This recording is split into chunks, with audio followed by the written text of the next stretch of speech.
It's finally time. NFL Draft 2024, and we're here to break down every pick of round one. It's in-game tradition now. This dates all the way back to before we even had this channel.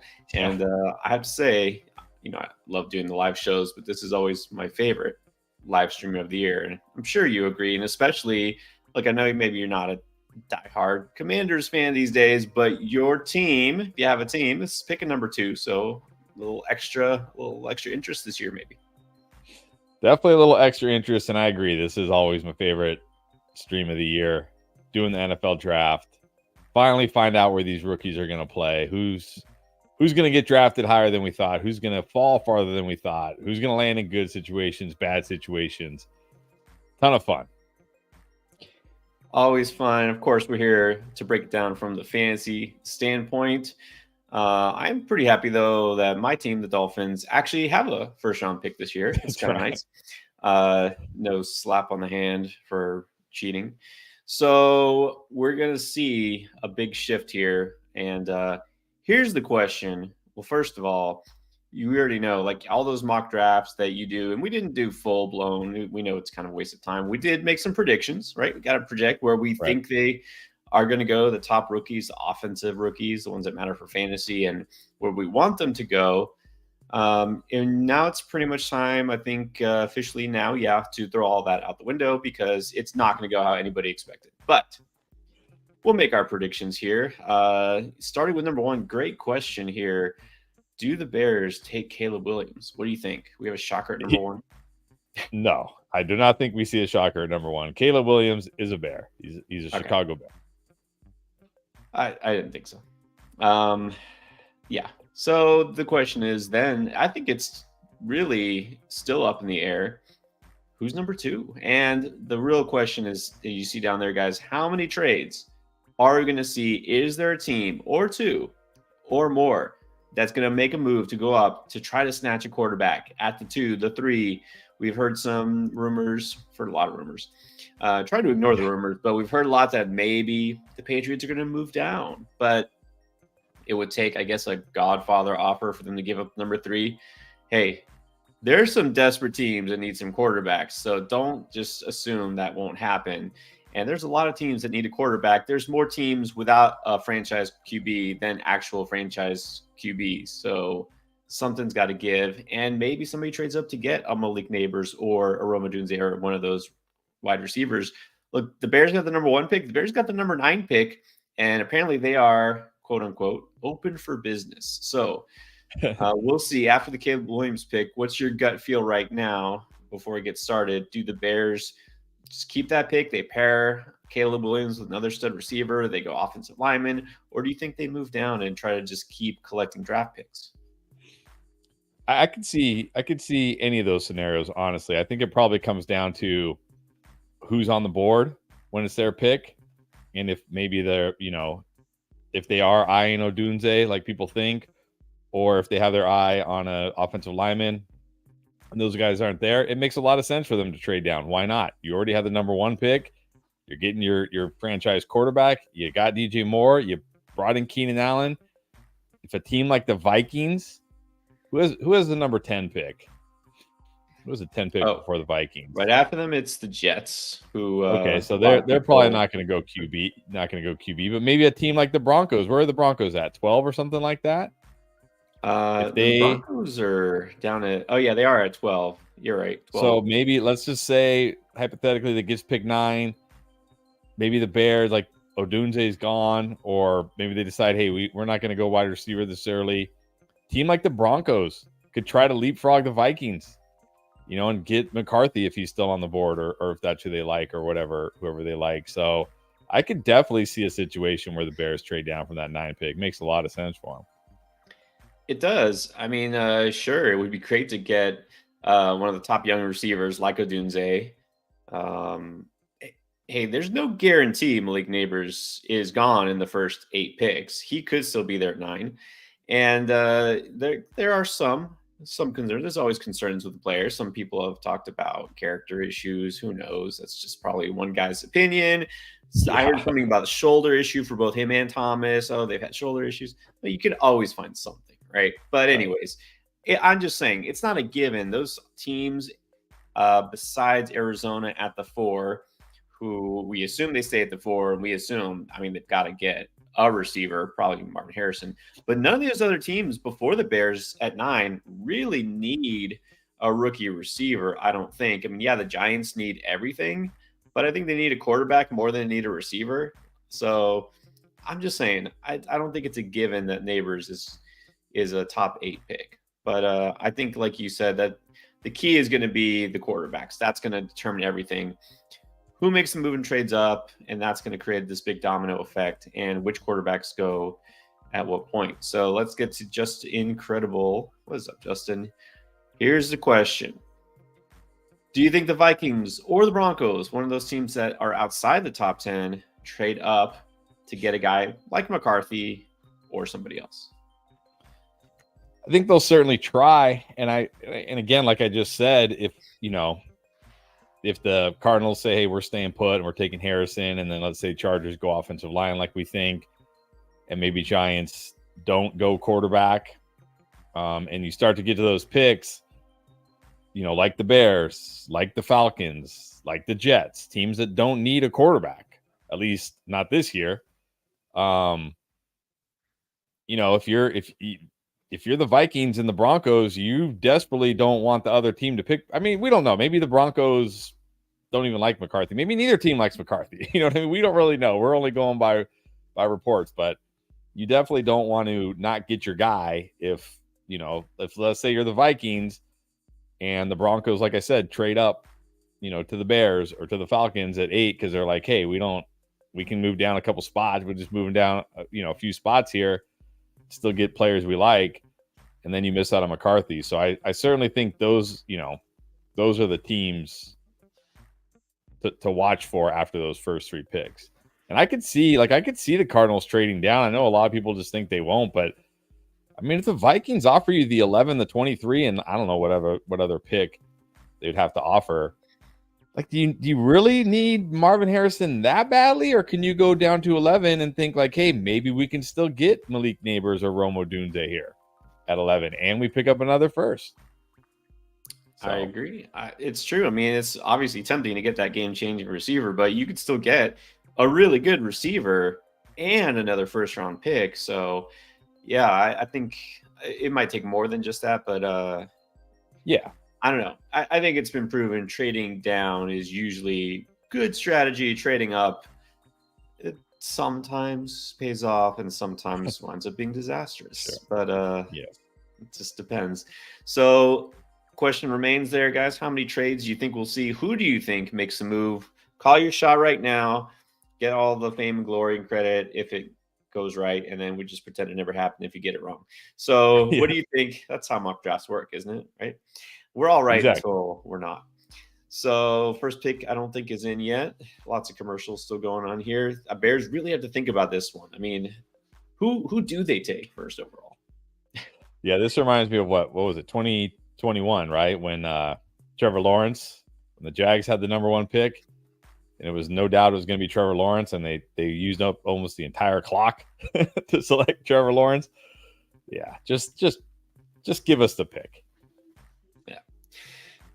All right, but we're going to announce all these picks here as they come. You'll see the big board here we got up, and we'll break it down and talk about the fancy implications. We're going to take your comments, your questions, of course, and shout-outs. Nothing wrong with shout-outs. So first of all, claim your team as well here. We got Rolando, Rams fan in the house. I heard something today. Yeah. I shouldn't say I heard. I didn't talk to anybody. I don't know anybody. I read online something about the Rams like wanting to move up in the first round. I'm like, what's that about? Do you see that? I did see that as well. I don't know. I think the feeling is maybe they're going after Brock Bowers. So we'll see. That would be really interesting. But we'll see. We'll see if that happens. Okay, Flacco. We know Flacco is representing Steelers Nation. And then, of course, it had to be at least one Bills fan in here. Justin O'Grady, ready to see. I had a question later. We'll get to that question. We got a while probably until Buffalo picks. So don't worry. You're going to be waiting Yes. very patiently. Jim, not waiting patiently. He's on pins and needles. As a Vikings fan, yeah, you got to wonder. You're going to be rolling with Sam Darnold, or are you going to be putting JJ McCarthy or somebody else out there? So, right. We'll see. We'll see what happens. We got other John Packers. Other John with Packers fan. Packers not drafting too early, I'm pretty sure. Pick 25. We got Falcons fan. Got to feel good to be a Falcons fan right now. Got to feel pretty good. Oh, definitely good if you're a Falcons fan. Finally, also got to feel good if you're a Houston fan. I'll say that there's a team so far that has just won the preseason. I don't even care who they draft. They have won the preseason. It's the Texans. Those uniforms, it's pretty fire. They're just doing everything right, it seems like. And then there's Denver, who is like, okay, let's do the opposite of that. Pull out these uniforms that look like a JV, prep school, and then who knows what they'll do in the draft? I don't know. To me, besides the Patriots, I think the Broncos are the team that really needs a QB the most. And yes. I don't know if they're going to be able to pull off a trade. Honestly, if I'm calling my shot there for them, I think they just wait and they have to talk themselves into Bo Nix. And I think that's what happens. Yep, probably. And then we got a Browns fan. He used to look forward to the draft. Not anymore, I guess. Maybe one of these days, Deshaun Watson will pay off. Yeah. Yep. The Mary Jo, Seahawks fan. I don't even know where what are the Seahawks even going to do? I haven't even heard one thing about the Seahawks this whole offseason, really. I haven't done anything other than, of course, Pete Carroll and the new head coach, of course. Yeah, the Seahawks have been kind of unpredictable, but now we really have no idea because the Carroll era is over. So we really don't know what to expect here. I would think they would address the defense, but don't know. Who knows?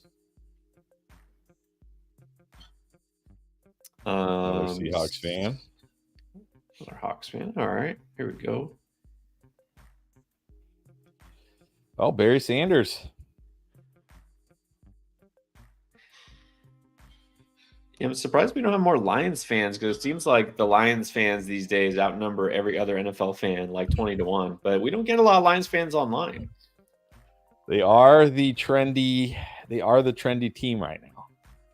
One of the trendy teams, I guess I should say. Yeah, that's for sure. Assuming a Patriots fan here. We have got a few of those. The in-shake. What do the Patriots do? I think they take whatever QB is there at 3. Maye or Daniels, whoever it is. Yeah, unless they really get an obscene offer of future draft picks, they need a quarterback. Like I said, they're the team that really needs a quarterback the most, I think. Then they have a chance to get one. Don't overthink it. Just do the logical thing.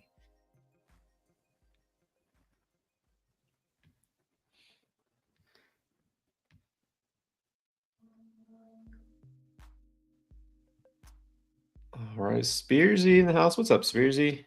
What's up, Spearsy? Another Commanders fan. There you go. Salome Carter. All right, there we go. Getting our quarterback of the future tonight. Which one will it be? All right, the Bears are officially on the clock. Oh, finally. Okay, so we're not there yet, but pretty soon, Washington on the clock. Just for the record again, who do you want them to take? I still slightly lean Drake Maye, but I'm not going to be upset with Jayden Daniels. They both have things that make you a little nervous, but I just like Drake Maye's pocket presence better, and I just feel like in the NFL that is such a huge thing. So I slightly prefer Drake Maye, but I'll be okay either way. I'm not going to be upset. The only thing that would upset me is if, they take an edge rusher or something at number 2 or whatever. Like what? Yeah. Yeah, like another Chase Young situation. But that's the thing is you mentioned this the other day, and I really didn't had thought about it, but it's true. We really don't have a lot of high end defensive players in this draft like we've had most years. Um, so that's why teams can and want to move up for a quarterback because they're not like, oh, well, we'll get this guy instead. Yeah. Uh, yeah, there's not. I mean, there's good offensive line. This is supposed to be a really deep line class for offensive linemen, but not one guy who really shines above the rest. I don't think there's even really a true consensus on who the first offensive tackle taken will be. So that's what's unique about this year. Yeah, quarterbacks are almost surely going to go with the first three, maybe first four picks. Who knows?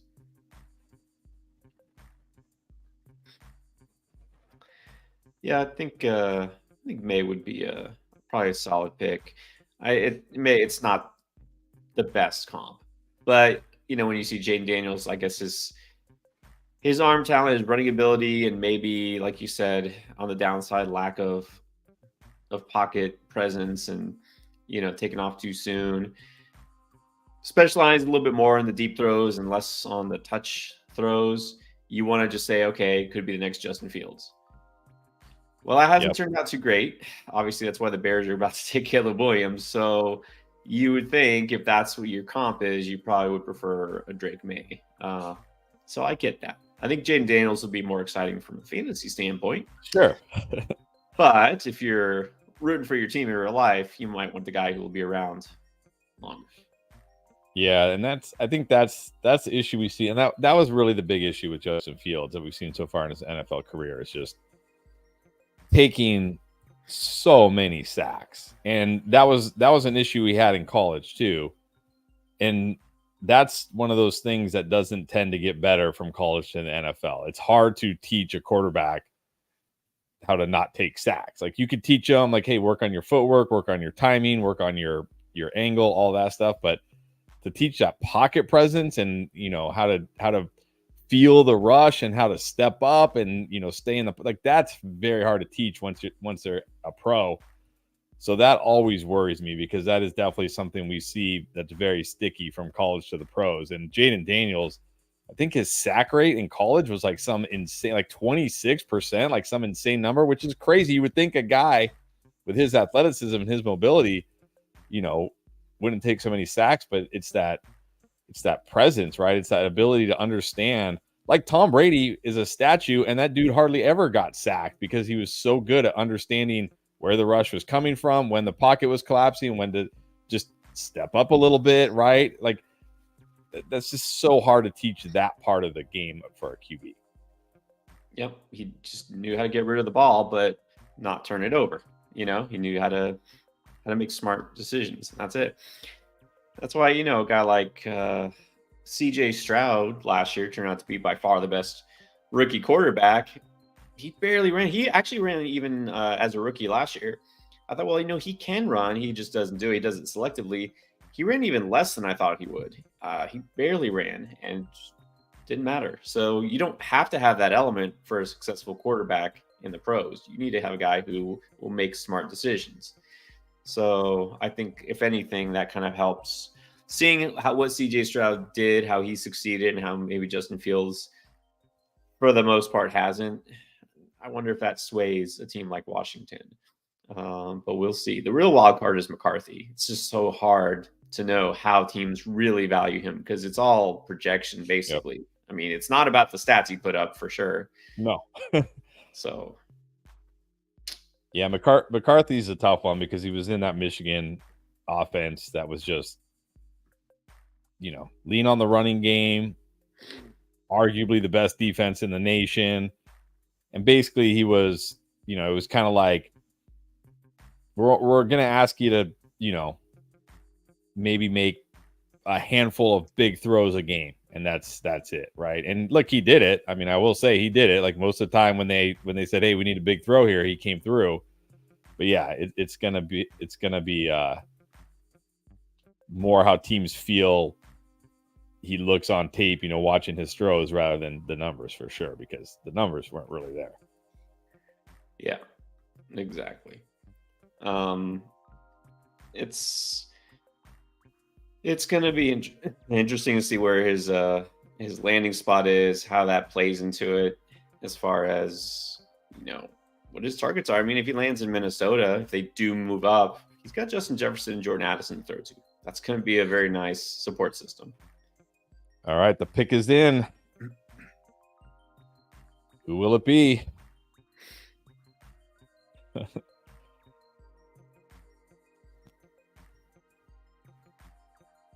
I love the that is one positive. If for whatever quarterback goes to Minnesota, is a lot of weapons. I mean, the best wide receiver in the NFL.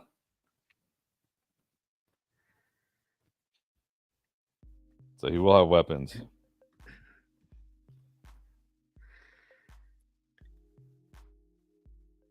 I will say too, it is still kind of feels unfair with Justin Fields. I mean, adding Keenan Allen and maybe another receiver here after he leaves. True.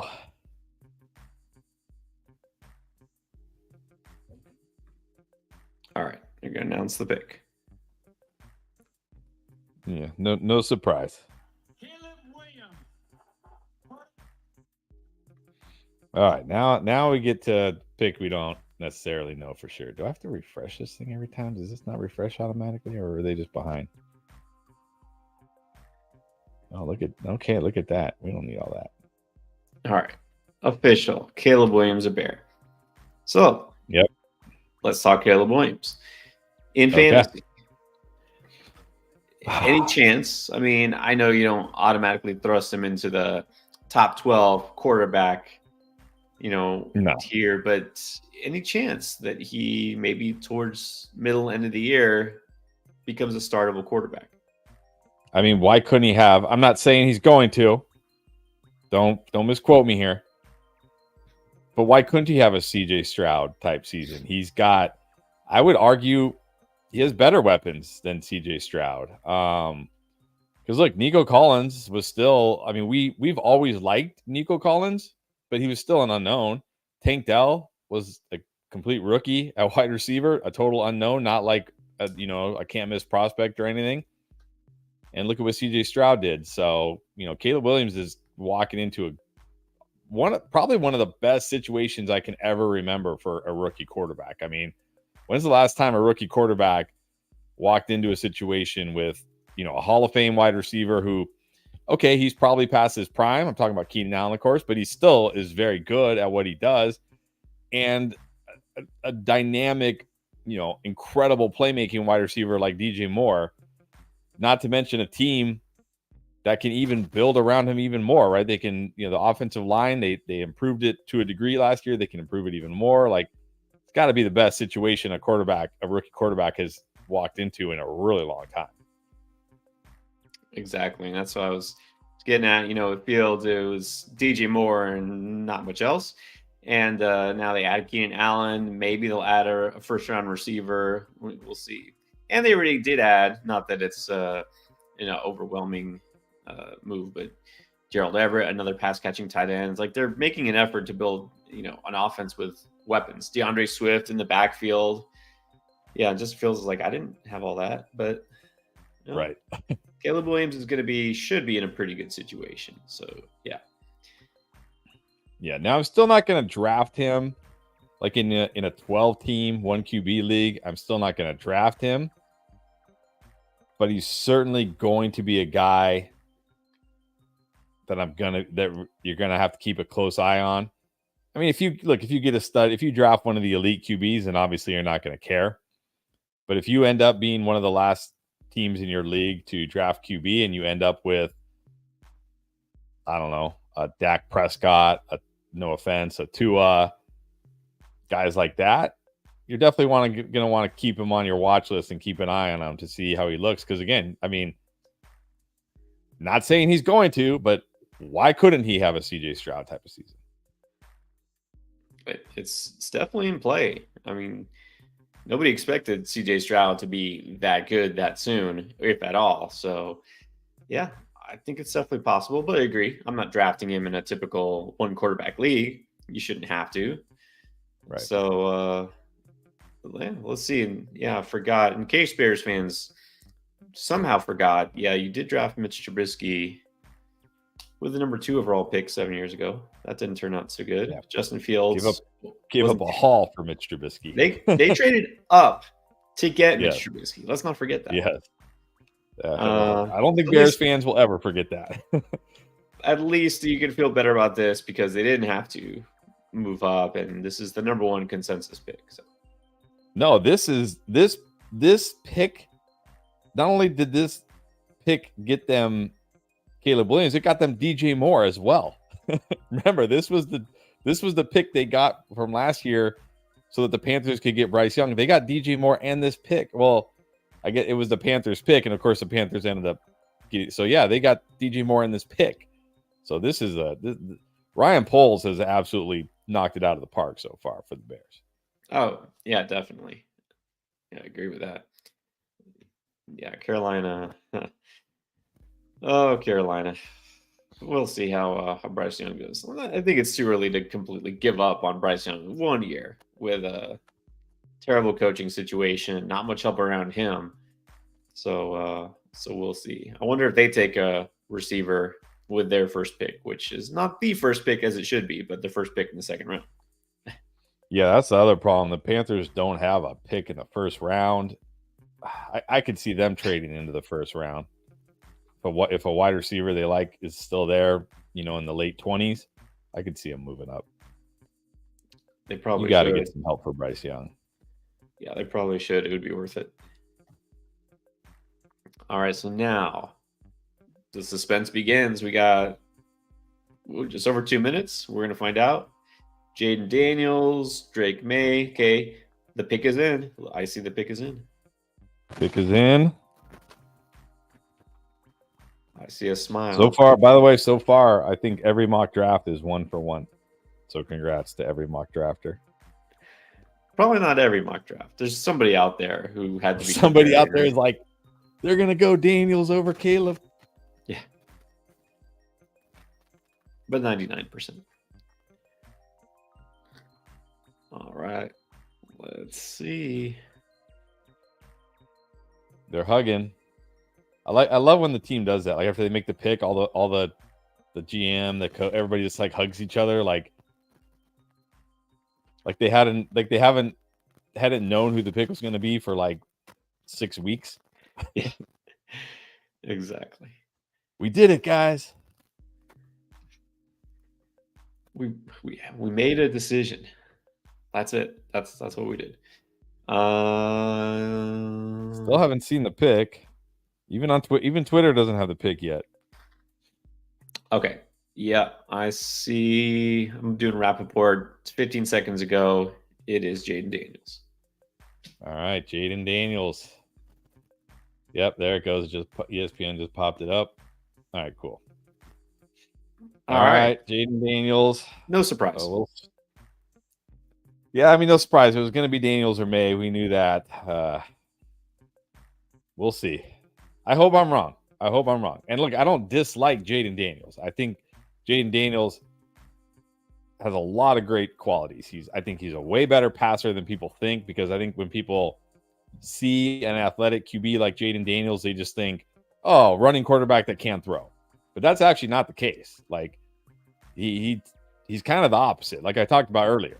Like it's like, hey, there are probably times when instead of getting like taken down for a sack, you probably should have just scrambled and ran. But he's more like, he wants to stay in there and he wants to like keep the eyes downfield and make the throws, which is good. But also at the NFL level, like especially for a guy his size, you get hit a bunch. So I have some worries here, but I hope I'm wrong. I hope he ends up being awesome. Yeah, I think that's the most concerning thing, isn't just the sacks, but it's watching him when he does run. And even when he makes a big play, gets positive yards, just get completely like leveled and obliterated. It's like he's going to have to learn to slide. He's going to have to learn to run toward the sideline. And of course, they'll teach him that. But yeah, he's the kind of guy you hope doesn't have an Anthony Richardson type season where he looks great for 2 games and then is just done because, you know, he gets a separated shoulder, you know, gets crushed. And just, yeah, it's going to take some time to learn that. The nuances. That's the thing. Even a guy like Anthony Richardson's like almost 250 pounds, like Justin Field. I mean, you know, like Josh Allen, huge. Justin Fields, what is he? He's like 230. You know, these guys are big. Jayden Daniels weighed what, 215 at the combine or at his pro day, or either the pro day or the combine, and people were like, oh, thank goodness he's over 200 pounds. Like, you know, I wonder like, what is he gonna weigh mid-season, right? When he's in the NFL all day, like, is he gonna, you know what I mean? So yeah, to your point, like they're gonna have to work with him, like, hey, get down, slide, throw the ball away. You don't need to hold, you don't need to hold it for that long and take all those hits. And it's different at the NFL, right? Like those pass rushes, you don't have as much time in the NFL as you do in college. So we'll see. I hope they can make it work. Because look, I think if they can fix that aspect of his game, he has the ability to be as good as any quarterback in the league. Honestly, maybe I shouldn't say that, but he has the ability to be one of the best quarterbacks in the league. I'll say that. Yes, ton of upside. He'll definitely make big plays. That's what he's known for: big plays on the ground, big plays down the field. So the question is going to be when those big plays aren't available, because they won't be available as easily in the NFL for sure. Then what happens? Is he able to just check down or take the intermediate pass, but, you know, just make the smart play and not go for it all every time? The other thing is Washington, new coaching staff. So we'll see. They're going to go together. See if that's going to be a good thing. So now I will say he's going into another good situation, though. I mean, you got Terry McLaurin there, who's still in his prime. Hopefully, Jahan Dotson shows more of what he showed as a rookie rather than what we saw in year 2. So, you know, Austin Eckler out of the backfield for whatever that's worth. So he's going into a decent situation as well, at least. This is true. And that's what was so rough for Bryce Young. Like Adam Thielen was his best receiver. Mingo was already a reach as a round 2 pick anyways. And then he was very inconsistent. Just not the best situation. And of course, the whole coaching staff. So yeah, I feel like it'll definitely be better for Daniels. Very interesting. But now here's where the real intrigue starts. Just Daniels wasn't a shocking pick here. Is it Drake Maye? Is it McCarthy? Or is it a different team and not even the Patriots? Well, no, because they said the pick is in, so they're picking. The pick is in. Other John saying it's McCarthy. I don't know. I'm feeling Drake Maye here. Yeah, I feel. I mean, McCarthy would be a big shock if they pick McCarthy here. The Cardinals' phones are going to be ringing off the hook. Vikings, Broncos. What do we got to do? What do we got to do to get the 4? Get Drake Maye. Yeah, no kidding.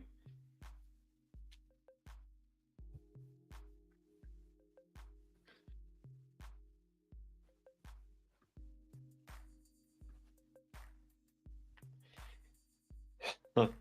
Well, somebody's not a fan of this. DH thinks that Daniels' pick was a mistake. I mean, it certainly could. Yeah, time will definitely tell. But that was always my worry. That's my worry with Daniels, is it could end up looking like a huge mistake. Like we may look back on Drake Maye and say, you know, he probably wasn't worth the number 3 pick, but he wasn't terrible, right? He's probably not going to be like an absolute bust.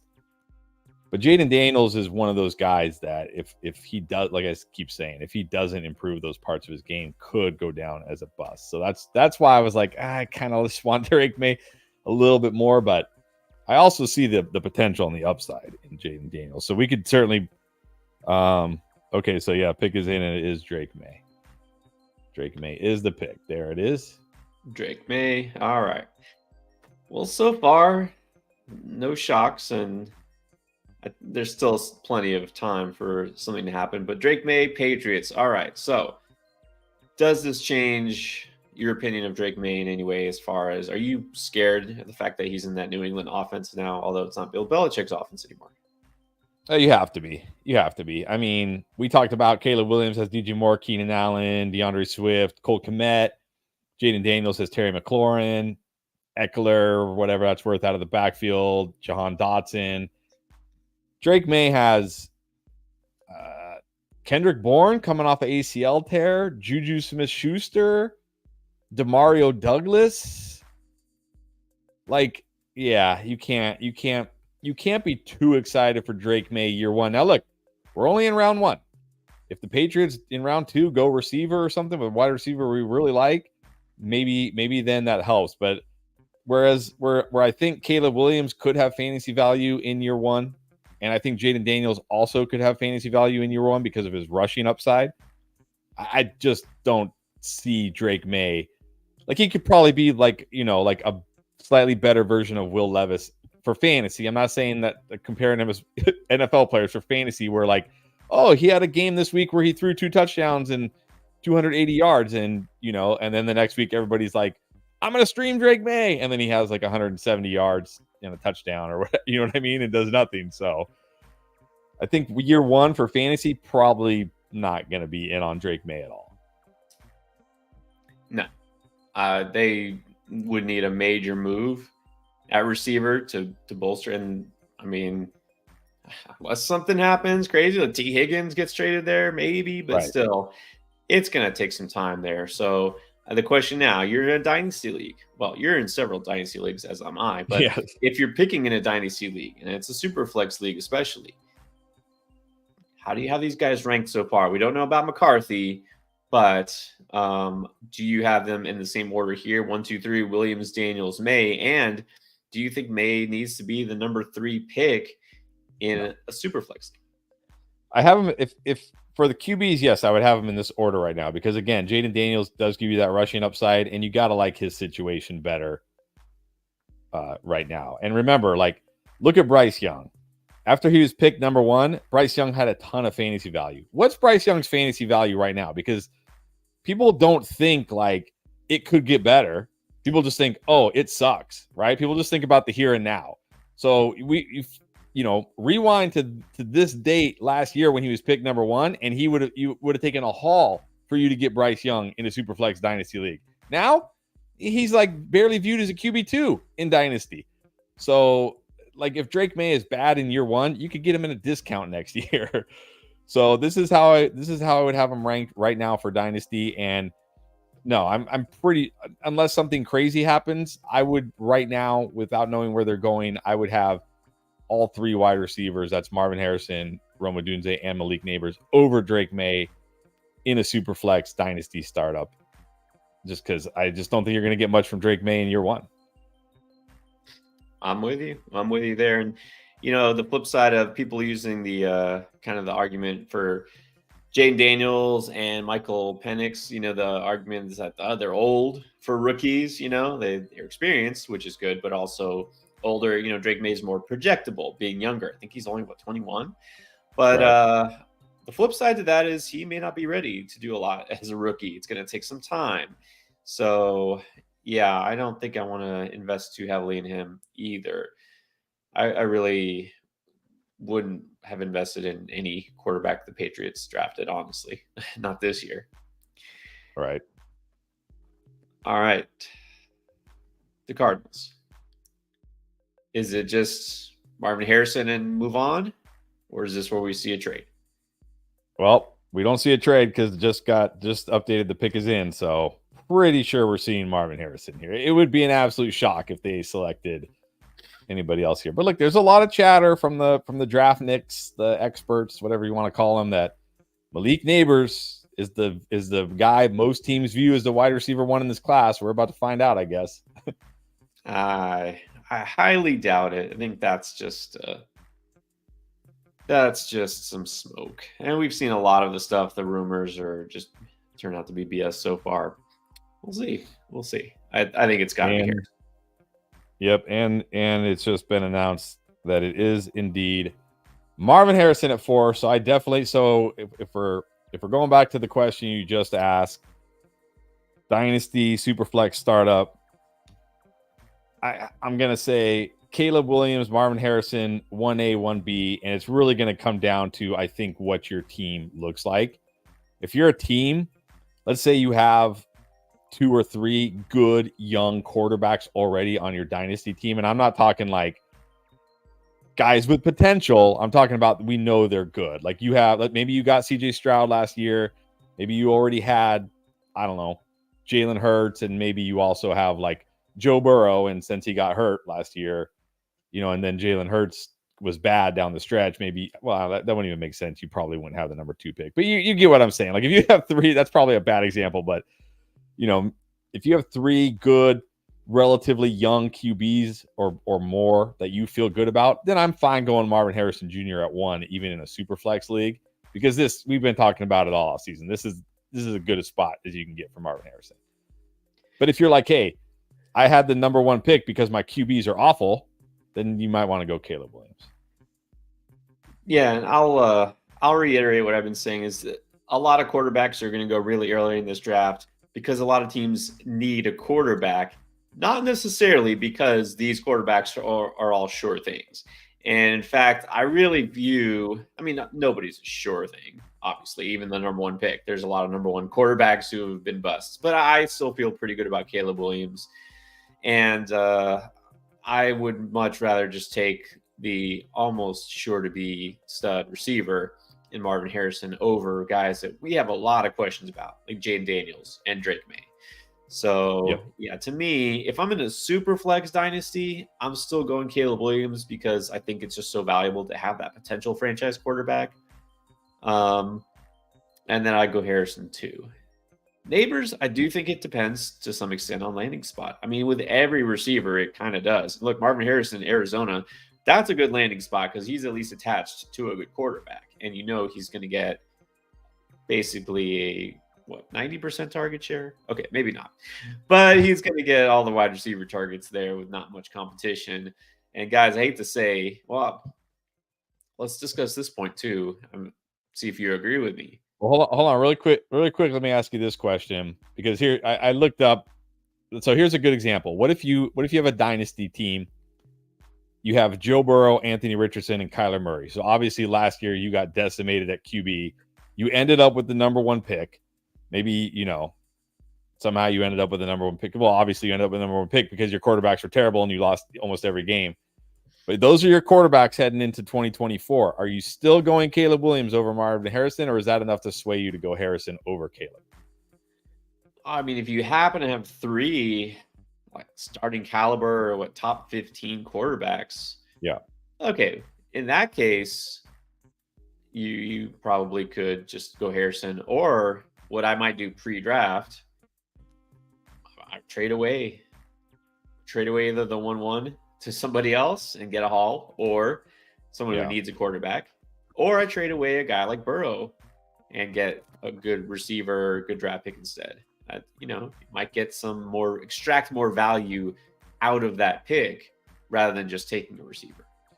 Yep. Okay. All right. Just checking. Okay. So anyways, back to what you were asking. I cut you off there. Trey McBride, what's the impact of the Marvin Harrison pick here? Any? Yeah, I'm not worried about Trey. Obviously, we're not going to see the Trey McBride we saw down the stretch last year where he was getting like double-digit targets almost every single game. But we're still talking about an offense that has Marvin Harrison, who, for as good as Marvin Harrison is still a rookie wide receiver. Then has, I guess, Michael Wilson is the number 2. Greg Dortch is the number 2. I don't even know, right? So yeah. I think kind of like what we saw with Amon-Ra and Laporta, like what we've seen with Travis Kelce and, Tyreek Hill. These Mark Andrews, and not that they ever had like a stud wide receiver, but a tight end with 1 stud receiver can still be very, very, very, very good, like elite in fantasy.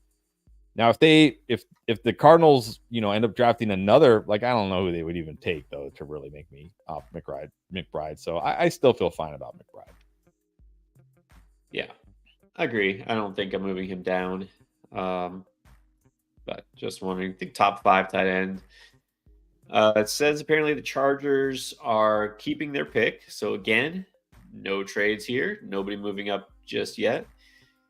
Don't think the Chargers are taking a quarterback. So are the Giants going to land McCarthy at the 6? Or Look, are they going to? I could certainly be wrong, but I just don't think the Giants are going QB. You're paying Daniel Jones like whatever, $30 million this year. Like you're basically, I mean, unless the Giants feel like, hey, we can draft McCarthy this year, have him sit a year behind Daniel Jones. I mean, maybe they feel that way. I don't know. We'll see. We'll see, I guess. But I still feel like they're going either wide receiver or, I mean, they need help almost everywhere. Honestly, the Giants roster is really bad. They definitely need help. You'd think Dayball wants his guy at QB. They could use a receiver, but I don't know, man. I mean, that's just not going to make the difference that a QB would make. It doesn't matter how many receivers you got if you don't have somebody who can get the ball to them. And also, look, they did just draft Jalen Hyatt somewhat high last year. Drafted Wan'Dale Robinson. Wasn't he a second-round pick, right, a couple years ago? Yeah, well, the Giants are notorious for drafting the wrong wide receivers way too early. Going back to Kadarius Toney. Exactly. So I don't know. I think they should break the streak and try to just get a quarterback. But I will say, especially here's the thing: if you look at value, a guy like McCarthy that seems to be highly coveted, if he falls to you at 6 and you didn't have to trade up, I don't know. I think you just got to take him. Maybe. I will say this is interesting. The Chargers only have 2 minutes left on the clock. I mean, this feels like they might be on the phones. We're under 2 minutes now for the Chargers. I wonder if they're on the phones. I wonder if somebody like the Vikings or the Broncos or maybe even the Giants are like, but would it really make sense? It wouldn't even make sense for the Giants to move up here. I mean, unless they feel like somebody else is trying to leapfrog them, like the Vikings. But I do wonder if the Chargers are on the phones here because that would be a very Giants thing to do, wouldn't it be? To trade up, move up one spot, to move up one spot when they didn't need to. Right, that would be. Although that's more like a Dave Gettleman thing. Yeah, well, I guess that's true. Let's see. All right, well, Chargers for their pick part. Is in. So the pick everybody is in. Wants so the Chargers to take Nabers. I think it's still offensive lineman.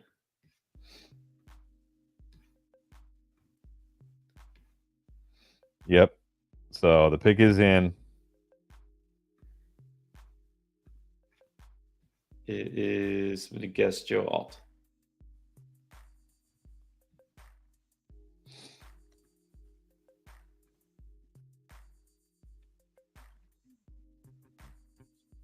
So this pick is in. I haven't seen an announcement yet, though. Yeah, still no announcement. I really do wonder if they were fielding offers though, because I mean it took them down to like the final minute to make that pick. And I can't imagine they're too shocked at the way the first 4 picks went. I mean, you know. So I do wonder if they were fielding offers and just didn't get one they liked. All right, they're really drawing this out, a little milking it as expected. Let's see.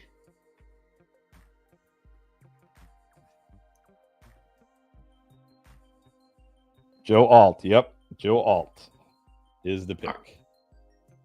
No shock there for anybody who knows John Harbaugh or Jim Harbaugh and Greg Roman. I think like other John says, I want at least one shock pick. I honestly think Nabers to the Chargers would have shocked me. That would have shocked me. Oh, yeah. That would have been very shocking. Yeah, sure, they could use a receiver, but that's not what they are going to build this offense around. It's not. This was too obvious. Sometimes it's just too obvious and you overthink it by actually thinking it could be something else, like Marvin Harrison to the Cardinals or offensive lineman to the Chargers. It's just it is what it is. So now I think there is some actual intrigue. You know what? Maybe this is the year. Maybe this is what happens, Chris. Maybe the NFL draft shocks us by being very boring and predictable this year. Like, Well, everybody's mock draft is pretty close and hits, and there's no surprises, and nobody trades up. yes. I mean, some people have been saying that because how do I get that off there? How do we get that black banner off there? Can I get that off there? Well, I don't know what I just did. Anyways, yeah, some people have been saying that because this is a draft that feels, usually we would have, I mean, obviously we had 3 teams with huge needs at QB and 3 good QBs. But, a lot of times if there was an edge rusher like an Aaron Donald type or, whatever, we probably would have seen maybe the Cardinals would take him or maybe the Chargers would take him. But there's just no generational kind of edge rush talent in this draft. And so there's some good edge rushers. I'm not saying like that they're all terrible, but there's no guy that's like, I mean, look, Aaron Donald, I'll be like, I mean, if you remember back when he was drafted, people were concerned about his size. They didn't even think he was a generational talent. But I'm just saying if there was like, or a Chase Young, like a guy that's like, oh, he's like a can't miss edge rusher. Or like we saw last year, didn't we see like 3 edge rushers go in the top 5, if I remember right? Or yeah, that trade up for Will Anderson, and yeah, usually there is one pass rusher who's considered an elite talent, and that's what's different. That's why we're seeing pretty predictable. All offensive players so far. It's not typical. Definitely not typical, but it's the way it's working here. And now the question becomes, I think one of the big things I'm going to be looking for now is not tonight. I don't think we're going to see it tonight, obviously. Who do the Chargers draft and when at running back? Because whoever that is, assuming they don't just wait till like round 6 or 7 or round 5 or something like that and take somebody not good, that guy is going to have a ton of value in fantasy this year. If it continues to be predictable, then I'm hoping all my mock draft shares of Blake Corum turn out to be good. That's a logical fit, but you never know. Some team could like him more, or he could slip. But yeah, we're not going to see a running back tonight. It's almost no chance. Is there any chance we see a running back drafted in round 1? I don't think so. In fact, let's ask. There we go. Since I can't get rid of the banner, we might as well put one up. All right. What do y'all think? Maybe we're wrong. Do you think that there's any chance any running back is drafted in the first round? And if so, who would it be? Could the Cowboys shock the world and go running back in round 1? I think that if there was a team that was going to do it, I feel like they would be the team that would do it.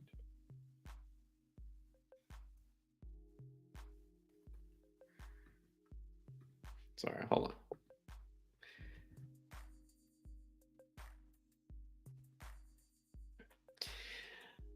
All right, Giants on the clock. What's your call? McCarthy. I'm going to stick with what I've been saying. I'm going to stick with what I've been saying. Nabers. I think they go Nabers. Go Nabers.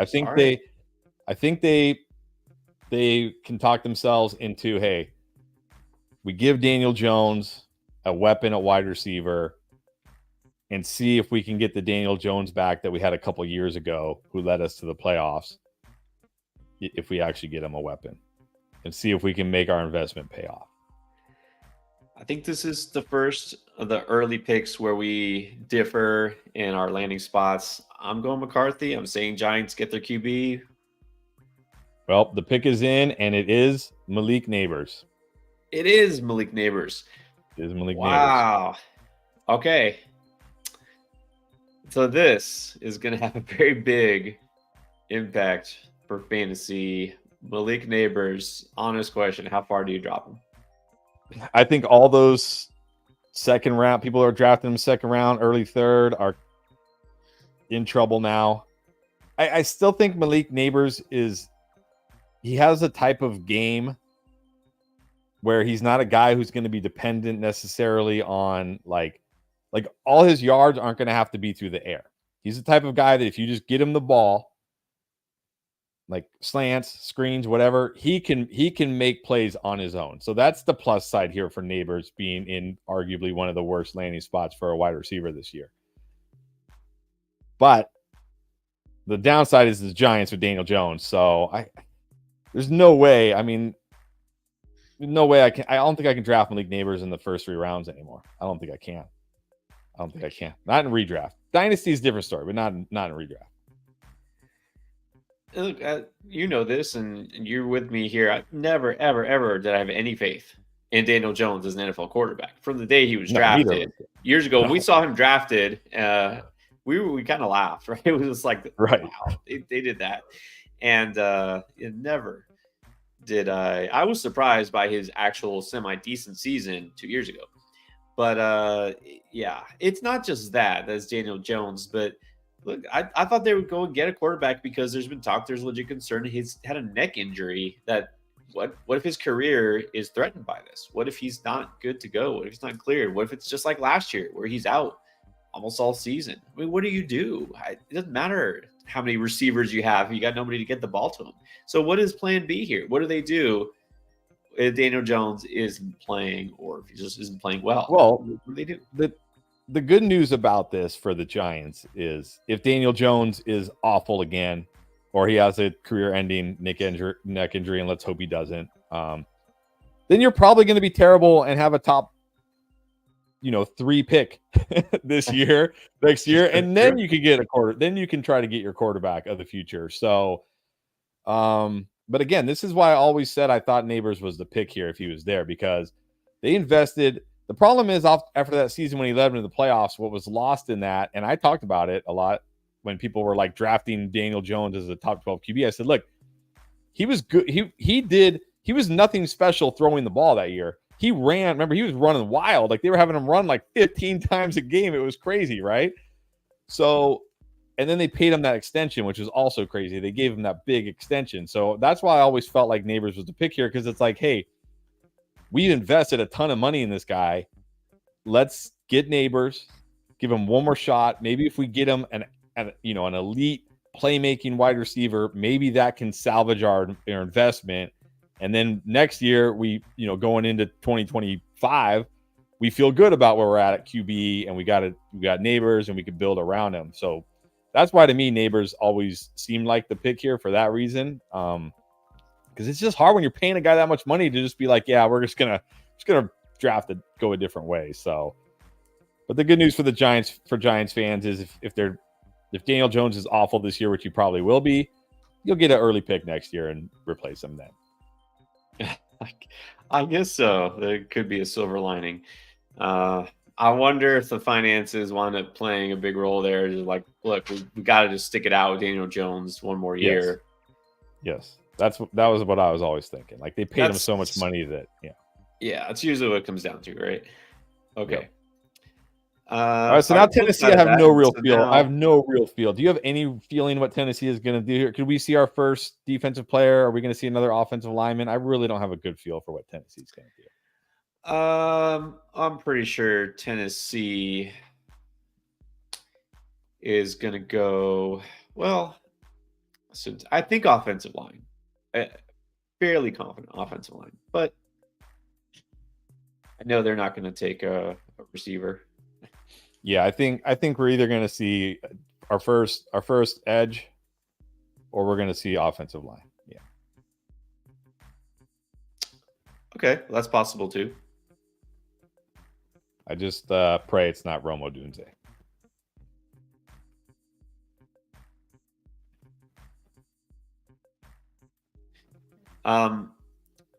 Before we move on from the Giants, the pick is in. Yep, pick is in, so they are picking. Okay.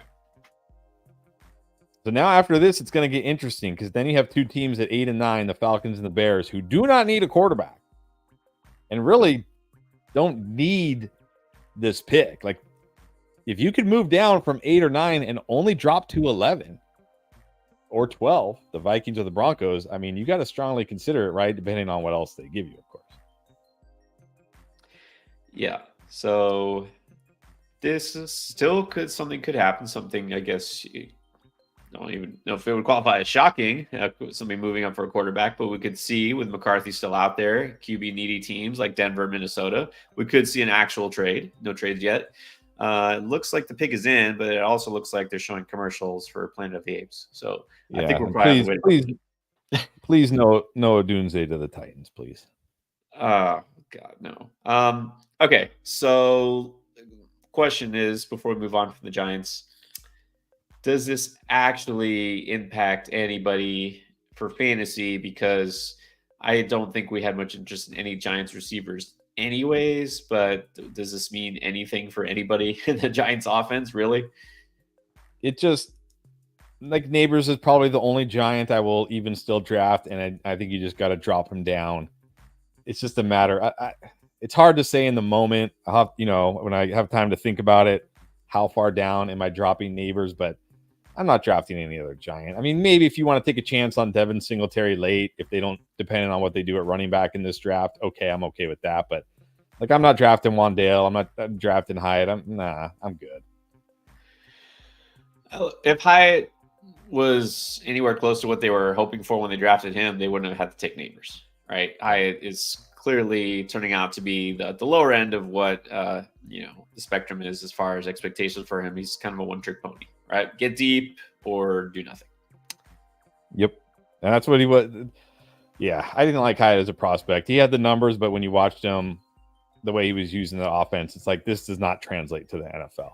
This is you can't do this in that. You can't start 5 yards behind the line of scrimmage behind your ex wide receiver in the NFL. Like, no.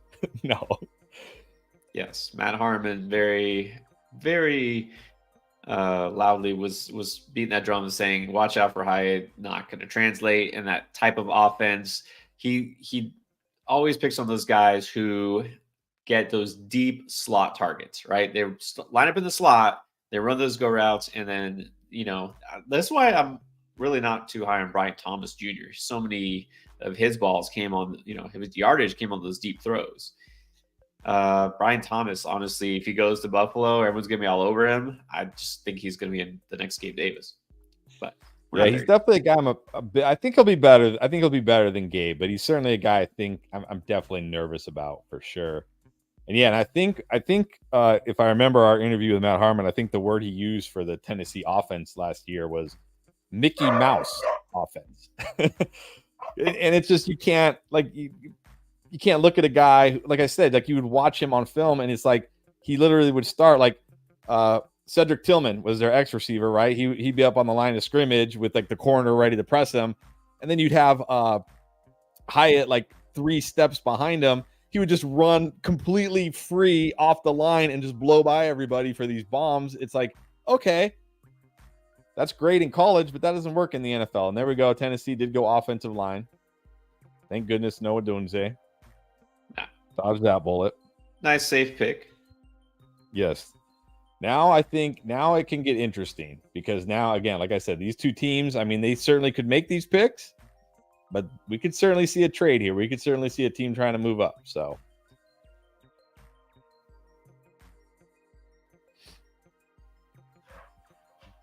how would we feel about, I know we never talked about it, and I don't think it's going to happen, but how would we feel about Odunze in Atlanta? Say in Atlanta? Yeah, let's say Atlanta. I mean, this isn't the Arthur Smith Atlanta who just drafts it's funny, didn't they have the number 8 pick 3 years in a row, and they went Kyle Pitts, Drake London, Bijan Robinson? All right, my dogs are going absolutely insane. Well, am I wrong? Somebody let me know in the chat. Am I wrong about that? Weren't they all the top, like the number 8 pick? Yeah, okay, so Kyle Pitts was number 8.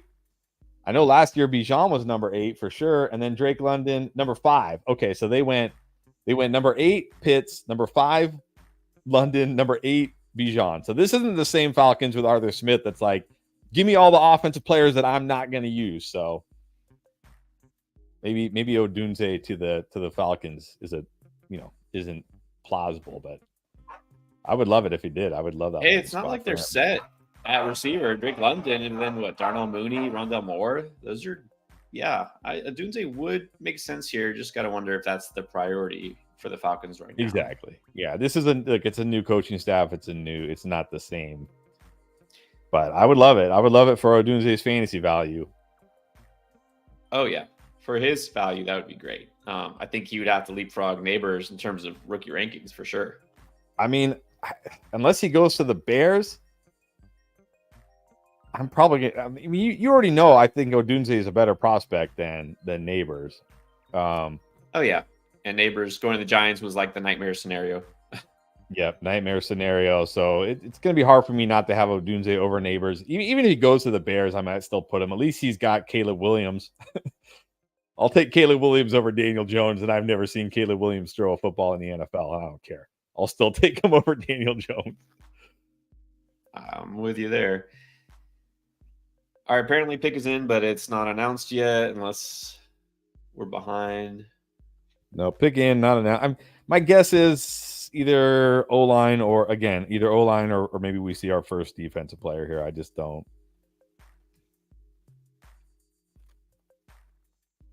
Funny because it says, reading the Rappaport tweet saying the Giants bluffed QB at 6. It seems like a lot of teams bluffed wanting JJ McCarthy. He's still sitting out there. All this smoke about him being the number 2 QB or number 3 QB. Yeah, that's one thing I've learned about the NFL draft. There's a lot of smoke out there.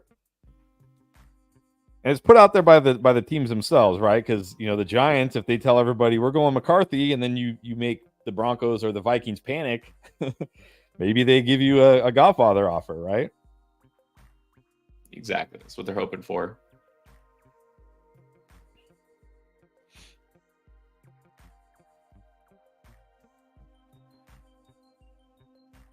All right. Justin saying he sees a little bit of Julio Jones. What, in Odunze?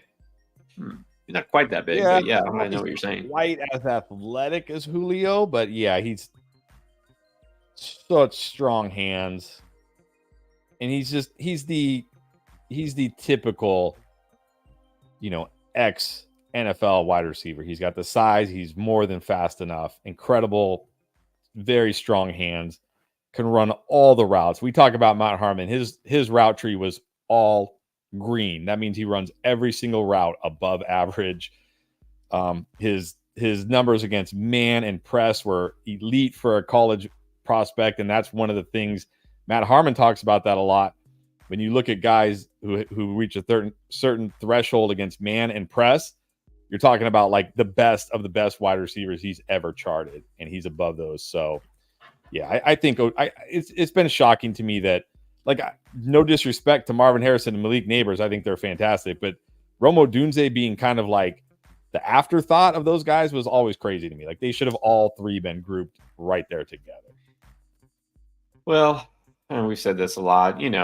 He switched roles with one of those guys. If he was at Ohio State or LSU, be a different story. Oh, for sure. For sure. All right, let's see. Now, he's still on the board. Will the Falcons make a move for a receiver? That's definitely in play, but they could also go boring. Let's remember, new coach, Raheem Morris, correct? A defensive. Oh, what the heck? They took Michael Penix Jr. The Falcon? Yes. What? No. Yes. Well, there you go, Other John. There's our shock pick. What? Wow. What?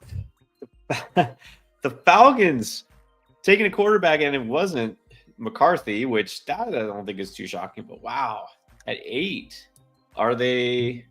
I want to see the reaction here because we're still seeing the pick is in. Like, I'm seeing it on delay here. I know you're probably a little bit delayed too. What? Wow.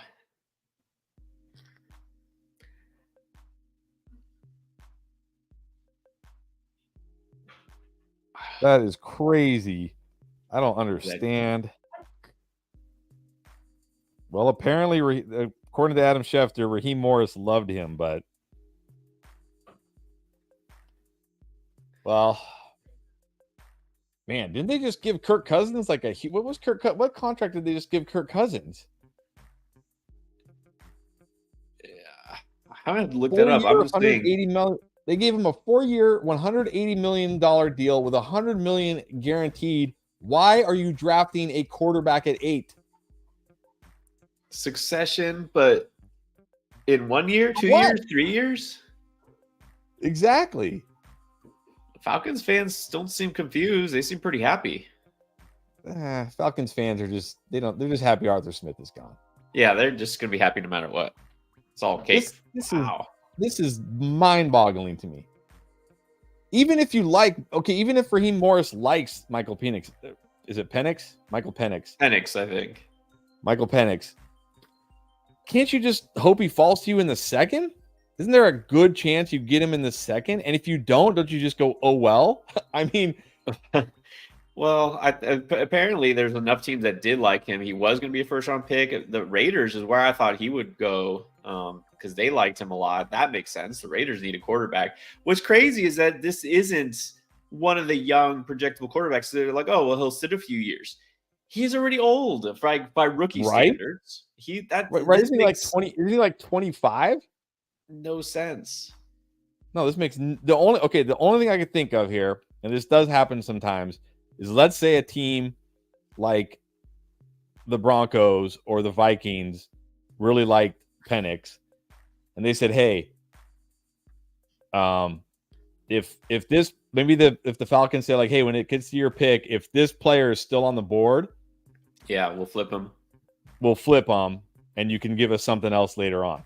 That's almost what I'm thinking, as if like they're making this pick for somebody else, or they're taking him, right? And then they're going to start a bidding war or something like that. I mean, look, how many teams still need a quarterback that were eyeing him? The Raiders, the Broncos, the Vikings. Man, it doesn't make sense to the fit. Not to like there's the Falcons taking a quarterback when they just paid Kirk Cousins. Look, maybe Kirk Cousins isn't ready to start the season. And maybe that's probably then why'd you pay him all that money?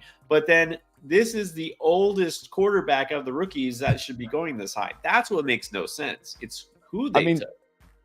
Even if Cousins isn't ready to start the season, is Michael Penix ready to start in the NFL day one? Yeah, well, exactly. Well, I mean, maybe that's obviously some teams think he is, but that's wow. Okay. I mean, look, some people high on him. I don't know. You think he is one of the best quarterbacks in this draft, maybe the best quarterback? No, I don't. I mean, look, I get it. We're wrong about QBs all the time. We could be wrong, but I think there's a lot of things about Michael Penix that shy me away from claiming him the best quarterback in this class.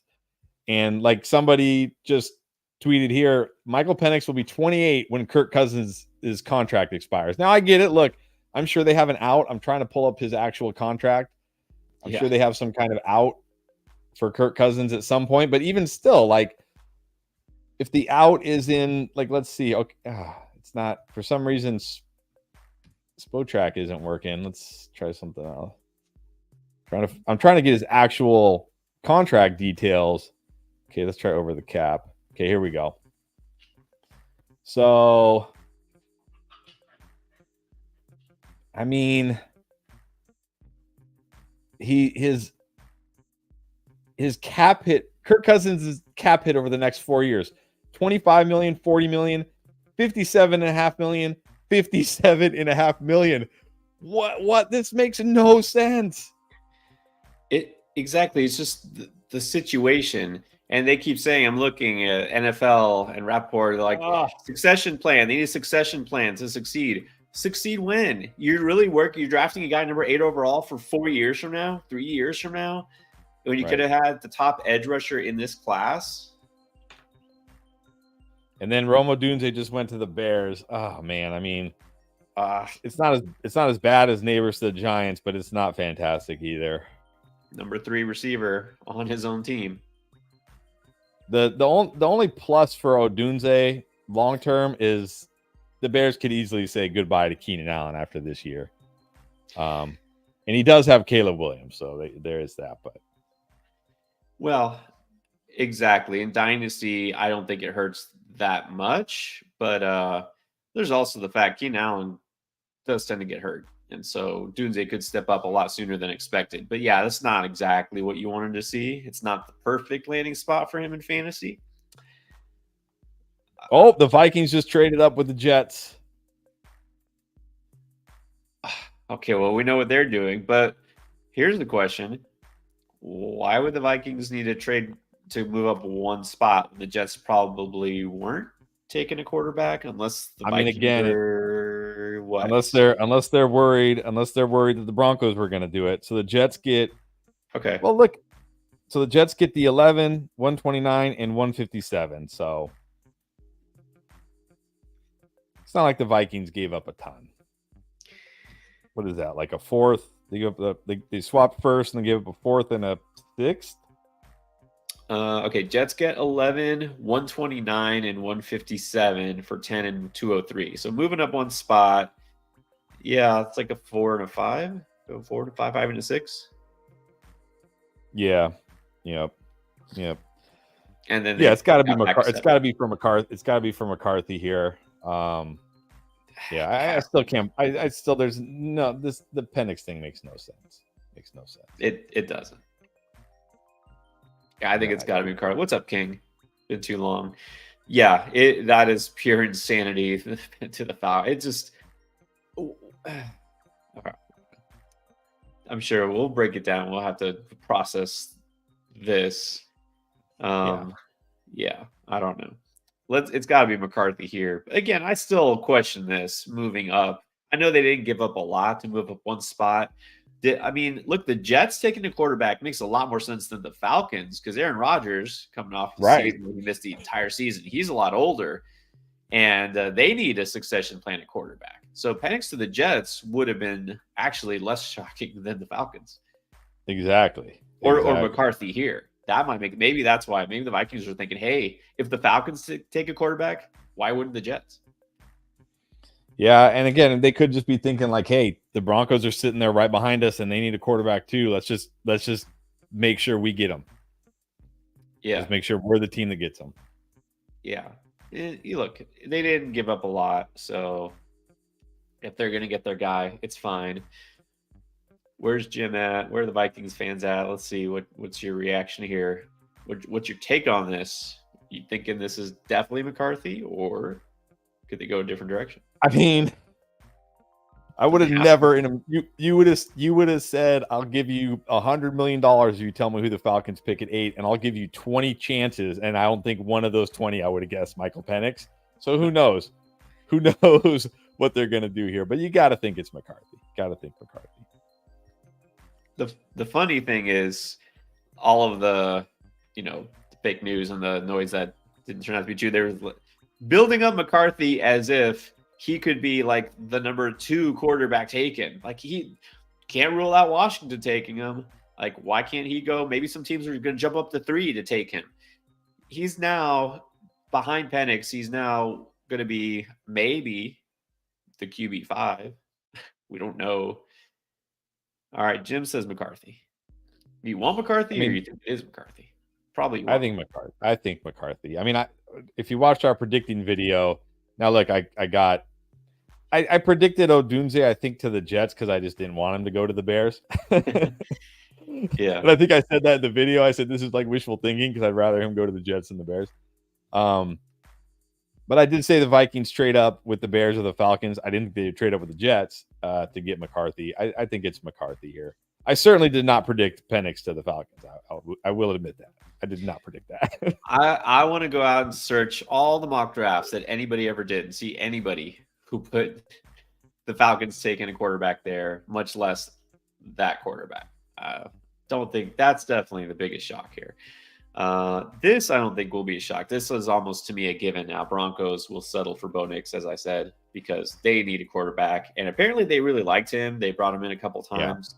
Yeah. Seems like a Sean Payton kind of guy, so I feel like that's going to happen. But we'll see first what the Vikings do.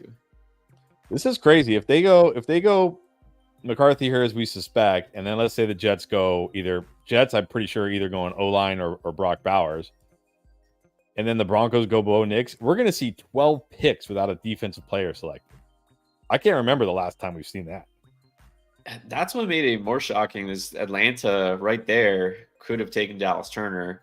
or somebody else, like anybody. You'd think they would have gone defense. Like I was just saying, they got a defensive Especially Raheem coach. Morris. They got Raheem Morris. I mean, crazy. It's a new that era, pick is I just guess. insane. All right, let's see. I think I figured. You know what? I think I've just finally figured out what the Falcons' issue is. The owner, Arthur Blank, must just let the head coach pick whoever he wants. Because every year Arthur Smith is like, give me another offensive weapon I'm not going to use. Give me another offensive weapon I'm not going to use. You know what I mean? Like, well, that's refreshing. Cowboys fans would love to see that happen.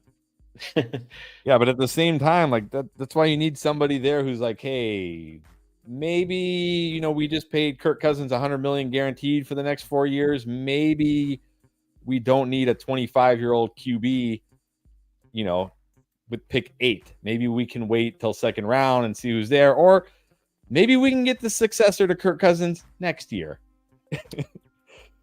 That would make sense, wouldn't it?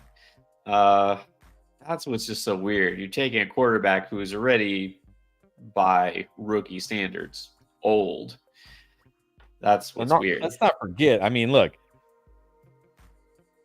injuries can happen to anybody, but what was this guy's injury history in college? It was ridiculous. This is weird. Very weird. Okay, let's wait till this. King, I can see your question. Great question. It's the question of the day, but let's see the Vikings pick first, because they supposedly made their pick. They're all standing around in their purple ties, waiting patiently. Yeah, so Penix tore his ACL twice. He tore it once, retore it. Then he fractured his shoulder, and then he had an AC joint separation on his shoulder. I mean, oh man, I don't know about that one. That is, it's crazy. Okay. Other John said he wanted some shocking picks. So I hope you were there for that one, Other John. That's yeah. And you know what? There's gonna be more. Don't worry. I think so, because then we don't know how the rest will fall. Once those top quarterbacks are off the board, we really don't know where those receivers, the rest of the receivers, are going to go.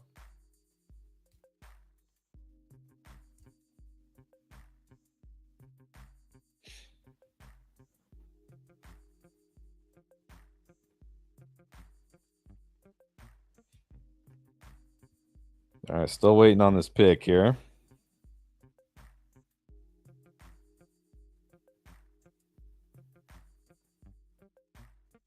Uh-oh. Pierre left. If you remember last year, he's back. I'm here. Back. I was gonna say, if you remember last year when you left, that was a Zach Charbonnet pick. one of the biggest shocks of last year's draft. Yeah, not where we wanted him to go either. How bad does that pick look today, by the way? I mean, it doesn't hurt to have 2 running backs. They needed somebody, but it was just, yeah. But all Seattle's picks were weird. They're like, yeah, JSN. Who's going to take the first receiver off the board? Seattle. That's right. All right, so it officially is JJ McCarthy. So are we letting out a sigh of relief for Justin Jefferson now? Is everybody done panicking about JJ now? How do we feel? I know you and I were never worried. But how about everybody else? You feel okay drafting Justin Jefferson now? Yeah, I honestly don't care who his quarterback is at all. That's fine with me. What if it was Zach Wilson? Okay. Mostly don't care. Okay. I mean, within reason. But yeah. It didn't matter too much. I don't think this really means anything anymore. It would have made more sense for a team like Minnesota to take Mike Penix, but whatever. They got McCarthy. They're happy. Okay, fine. Yeah, not a top 5 pick. This is point.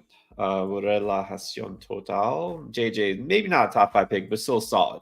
Hey, Vikings fans, is anybody in the house here, Vikings fan, disappointed by this? I doubt it. Right? You got a quarterback. You're never disappointed if you get a quarterback in round 1, because you always assume he's going to be your starter for the next decade. Unless you're the Falcons, but unless you're the Falcons. And I think this is a good point by King here. It's not so much that I believe in McCarthy. I believe in Kevin O'Connell. This guy, remember, he helped turn Jared Goff around with the Rams originally. Remember? Jared Goff was a complete bust, and then he became actually kind of good with the Rams. And then Kirk Cousins obviously had some of his best seasons ever with O'Connell. O'Connell is going to want to throw the football. Just Jefferson will be fine. Now, I'm still not drafting McCarthy in any redraft leagues, and I'm still not going to have him super high in Dynasty. I'm going to have him over Penix for sure. You have to. All right, what about Drake Maye? Maye or McCarthy? That one's actually going to be tough for me. I certainly think like Maye, I like Maye as a prospect much more than McCarthy, but at the same time, I mean, you're in a pass-heavy offense with a great offensive passing game mind. You got the best wide receiver in football who you know is going to get an absolute bag the way Devonta Smith and these A.J. Brown and these Amon-Ra St. Brown extensions are going. He's going to get a bag. You still got Addison there. You got Hawk when he recovers from ACL. Like, there's weapons here. I might have him over Maye, but that'll be close. That'll be close. I think the situation here is drastically different enough. I'm putting McCarthy over Maye right now because just Maye, the Patriots, whoever they took, I was going to drop them down a notch. And McCarthy, not just in that system that's going to throw the ball a lot more than he ever threw it in college with O'Connell, like you said, he's got arguably the best, at the very least, one of the three best receivers in the entire NFL. That makes such a huge difference. So, who are we arguing as is better than Justin Jefferson? If anybody is still doing this, who is still doing this? Who is still arguing that Justin Jefferson is not the best wide receiver in football? Somebody can always put this. Somebody will say Jamar Chase or Tyreek Hill or somebody. Jamar Chase. Look, I love Jamar Chase. Jamar Chase is great, but let's not act like Jamar Chase has even yet lived up to his hype. He's been great, but nowhere near the stratosphere Justin Jefferson has been. And we just saw JJ go over 1,000 yards with Nick Mullins for half the season, basically, and missing like 5 games. But anyways, JJ is undisputed number 1 wide receiver, and it's, in my opinion, not even close. But Jets are now on the clock, and they did make the pick. Yes. Oh, look, here you go. What about the highest paid receiver in the league? Sun God? Look, if you want to draft him over Justin Jefferson in fantasy because he's got Jared Goff and that thing, fine. But you can't tell me you think Amon-Ra St. Brown is a better real-life wide receiver than Justin Jefferson. I don't. No, I got JJ. No, I'm even saying relacion total. I don't know how you pronounce that. I apologize. But you don't think Amon-Ra is better in real life than Justin Jefferson, do you? Like, sure, you want to take him over Justin Jefferson in fantasy. I'm not doing it, but I'm okay with it. I get it. Yeah, but in real life, reality aren't always synced up. That's true. Okay. All right, so Jets do go at O-line. Again, a lot of people thought Brock Bowers, and they said, oh, they signed. Who did they sign from the Cowboys? They're not going to go O-line. But I was like, no, they still need a tackle. You can never have too many offensive linemen, and especially they want to keep Aaron Rodgers upright for. Yeah, you got a 40-year-old Aaron Rodgers coming off an Achilles tear. You don't need a tight end. You need to make sure he doesn't get hit. That's what you need. Just don't let him get hit. Bowers to the Jets is a pick that the fans and people in fantasy world wanted to happen, but it was never the logical pick. No. Now, I mean, if you look at the Jets, honestly, I'm going to put this out there right now. Where's Young Money? Young Money, come clip this. Jets are going to make the playoffs this year if Aaron Rodgers stays healthy. They already had an elite defense, and the only reason why the defense didn't look as good as it did last year is because they had to play with Zach Wilson, who was like 3-and-out, turnovers. The offense couldn't move the ball. They have an elite defense. They have an elite running back in Breece Hall. They have an elite wide receiver in Garrett Wilson. Aaron Rodgers may not be elite anymore, but he's still very good. And now they're bolstering that offensive line. They're gonna make the playoffs if he stays healthy. They are. They just are. I hate to agree with that, but you're right, because it's true. The defense is already amazing. Aaron Rodgers just has to be a game manager, just not turn the ball over, which is kind of his thing. Just don't turn the ball over. Let Breece Hall do his thing, and they should at least be a wild card team. So yeah, I'm not saying they're going to win the Super Bowl. I'm not going that far, but they're going to be a playoff team. Yeah. So let's. All right, Jim, by the way, did show up again.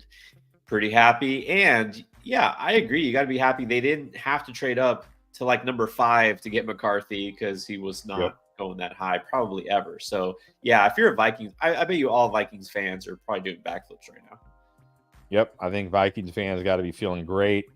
I'm guessing they probably didn't have to make that trade, but again, they might have just been worried like, hey, if the Broncos jump us here and get McCarthy, we're going to be kicking ourselves. So let's just do it and make sure we get them. So yeah, Vikings fans got to be feeling good. Yeah, they probably didn't have to, but look, a little insurance. They did not give up that much to secure their guy. If he pans out, they're not even going to care about those draft picks. It's not going to Exactly. Never going to miss your 4th, 5th round pick. No. All right, Broncos pick is in. Let's see what the next pick is. King, we'll get back to your question, by the way. It's a very fair question, but let's see what happens first here, because I think we might have another offensive player taken. I think so. Are we going to see? I just wonder, like, Bo Nix feels like such a reach here. Like, can't you just wait till round 2 and get Bo Nix? But will they do it here? Well, okay. What teams are really out there still that like really need a quarterback? Maybe the Raiders. I was about to say, I think right after them is the Raiders. The Raiders, yeah, they don't have to. They could see what they have with Aiden O'Connell, but you think they might like a quarterback. I think if Penix was there, he was the pick, but I don't know if they're really going to be all in on Bo Nix. But yeah, the Raiders could take him. Yeah, I don't really see a team the rest of the way that would pull the trigger on a quarterback. So do you gamble here? If you're the Broncos, do you gamble and say, okay, let's see if we can wait and get Bo Nix early round 2, or do you take him here? I will say, I did gamble in one of our startups on Aiden O'Connell.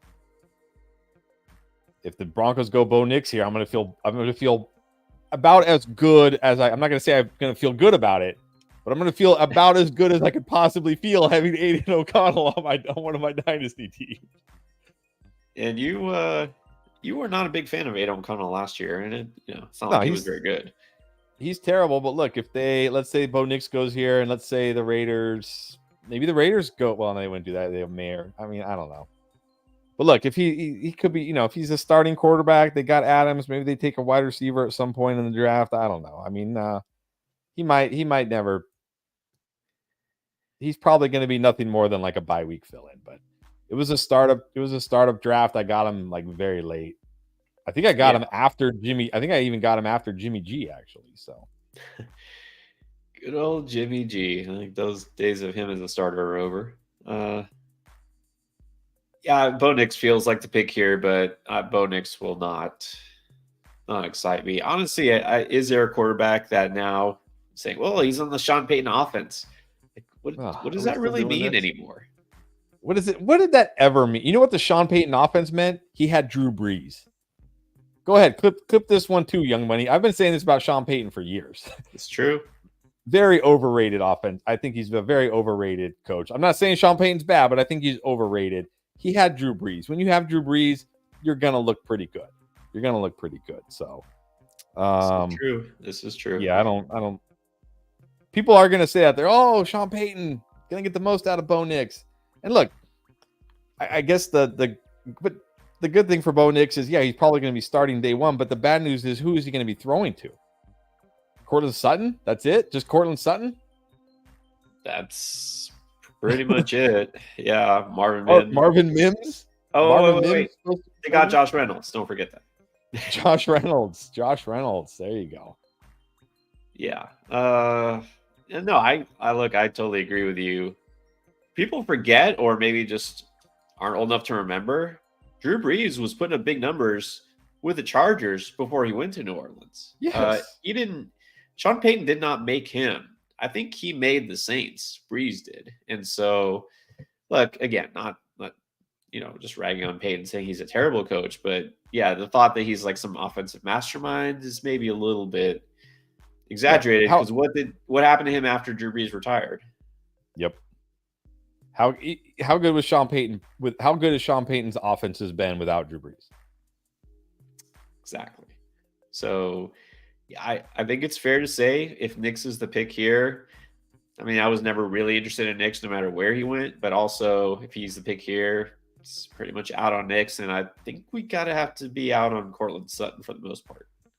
Yeah, I mean, I haven't been on Sutton anyways, and the pick it's official. It is Bo Nix. Yeah, I haven't really been on Sutton anyways because I'm like, I figured it would be Bo Nix. I didn't think it would be in the first round. I thought maybe they'd wait till the second round, but I guess with this QB run, they said like let's just get our guy. Yeah. But yeah, Bo Nix, Zach Wilson. No, I'm out. I'm out on the Broncos, except for Javon. I still like Javonte because you get him in like round 8 or 9. And I think he's a good pass catching running back. But I don't think Javonte is going to have like a top 10 season. But for a guy you get that late, I think he can be an upside RB2. Upside RB2 is fair with the amount of touches he could get. Yeah. But yes. No, I'm not saying. Oh yeah, Broncos fans are all about that. All right, so what do the Raiders do here now? There's really, I mean, can't imagine we see another QB in the first round, right? Like, I don't think so. Other John, you really want to put that hot take on there? Bad hot take? I don't know. At least he knows it's bad. At least he knows it's bad. Exactly. Yeah, let's leave that off the screen. Let's see. Okay. So, well, we got some Bo Nix fans here. We'll see what happens. We never know. Could be wrong. I certainly don't think Bo Nix is terrible. Not terrible, but I don't think Bo Nix is a first round NFL QB. But if we're gonna look at the positives, he should hopefully be starting week 1. I will say this right now. If he gets outplayed by Zach Wilson in training camp and doesn't win that job, that will be a very concerning thing to me. Yeah, because even though he wasn't, the top or one of the top QBs taken, I guess you want to call it that, you picked him number 12 overall. You picked him to be the starter and not to sit there behind Zach Wilson. So, yeah, I mean, he might take some time. I get that. He doesn't have to be dominant right away. I mean, I don't think he'll be this year's CJ Stroud. But still, yeah, I don't know. Brock Bowers is the guy we're waiting on now, right? Bowers to the Raiders would be a shocking pick because they just used, a second on Michael Mayer last year? Was it a second? Yeah, they're not taking a tight end here. I mean, they're obviously not getting their quarterback because all the quarterbacks who might have been first round worthy, and it's even still somewhat questionable, they're gone. So what do the Raiders do? You think they just? I think we finally see defense here. The Raiders they have to bolster that pass rush. They have to bolster that defense. I think we finally see defense here from the Raiders.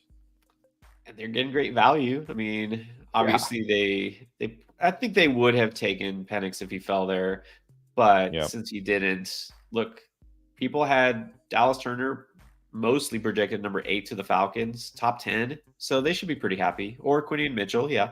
Yep, exactly. One of those guys. This makes a lot of sense here. You're getting tremendous value. It's a low risk pick. Like you said, Penix is gone. Bo Nix is gone. No reason to take QB now. Just get the best. Whoever you like better between those two guys.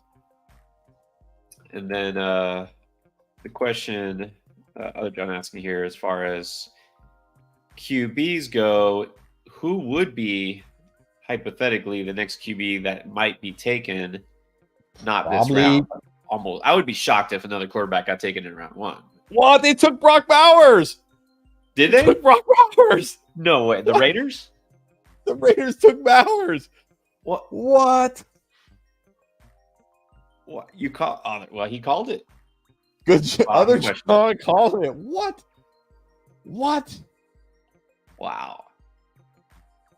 What? Well, who's throwing to him? Aiden O'Connell. So okay, you asked the question yesterday on the mock draft. Is it going to be a Kyle Pitts season or a Sam Laporta season? I got bad news for you, Bowers truthers. It's going to be a Kyle Pitts season, and it might be a worse season than Kyle Pitts had as a rookie. This is brutal for Bowers. Brutal. Are you drafting Bowers in a typical 12-team league? One tight end, 12-team league. Not dynasty, just like a redraft league. Are you even drafting Bowers now? In a redraft league? Yeah, I'm not. I'm not chasing that Sam Laporta season with Aiden O'Connell. I'm not doing it. No. Well, there's no way. Look, here's the thing. We say this all the time, regardless of talent, whatever. Is when a tight end really thrives, it's typically lack of target competition and or a pass-heavy offense. Or he's got Devontae Adams next to him, one of the biggest target hogs at receiver that there is. And I get it. Sam Laporta had Amon-Ra St. Brown there. Detroit passed the ball a fair amount. Jared Goff is pretty good at passing, at least. Aiden O'Connell in that offense? I don't think so. Is he out of the first round of Dynasty? No. Somebody will still take him in the first round. And look, I don't think we're taking running backs in the first round of Dynasty anymore anyways, especially this year. So I still think he's a first round Dynasty rookie pick. But yeah, okay, so to answer your question, in redraft, no, I don't think you can draft him.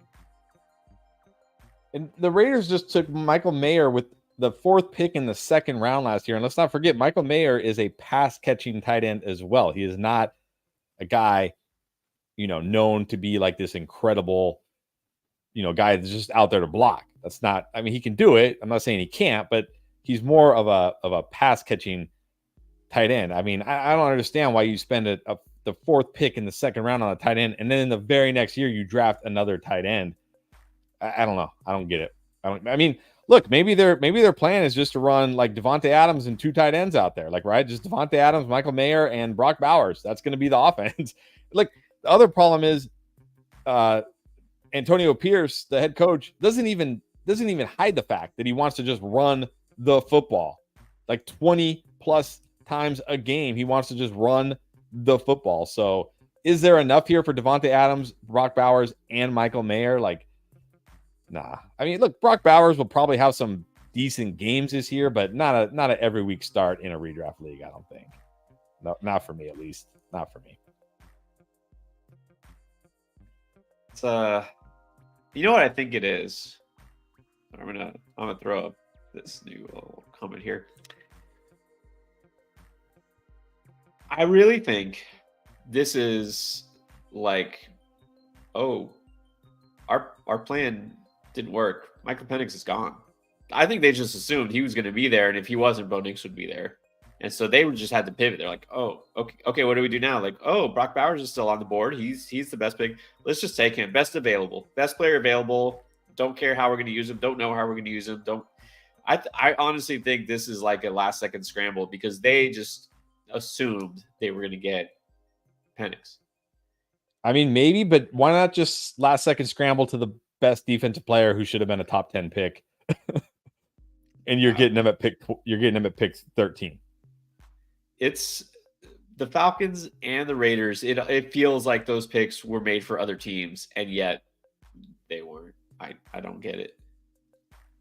Well, okay. Well, no, it doesn't even, see, I was going to say maybe the Falcons and the Raiders had a deal in place, but the Falcons aren't trading for Brock Bowers. I mean, who knows? That's crazy.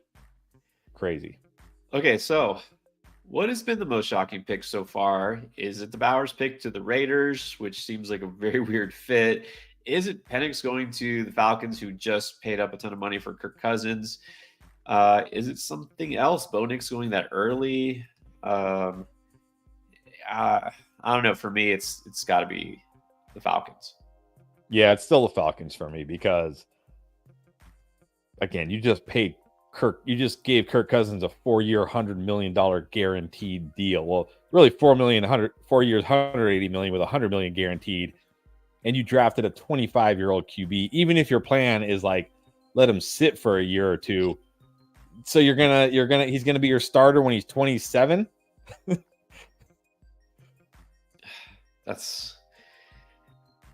I mean, it's just odd because, okay, fine. Let's say they're not sold on Maye, or Bowers was there. Like, let's not pass on this guy who could be a generational talent at the position, whatever that means these days. Doesn't this team have other needs?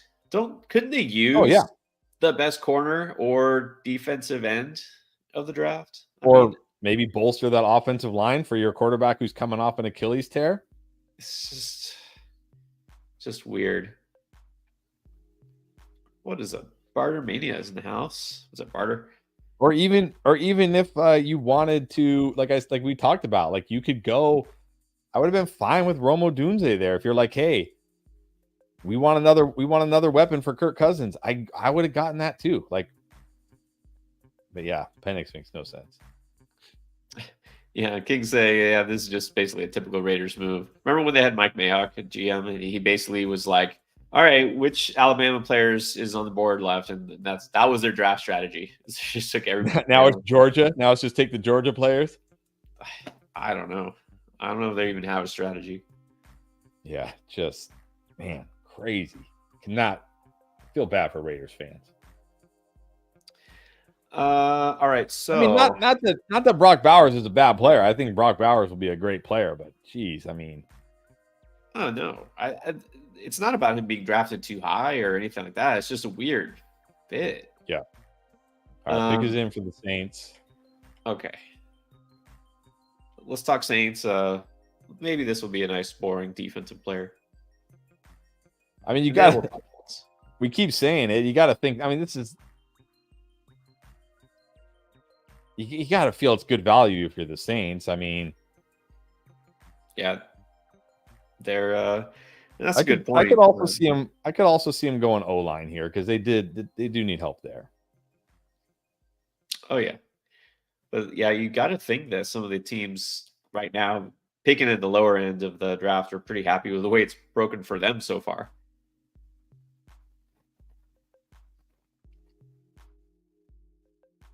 Yeah, you got to be.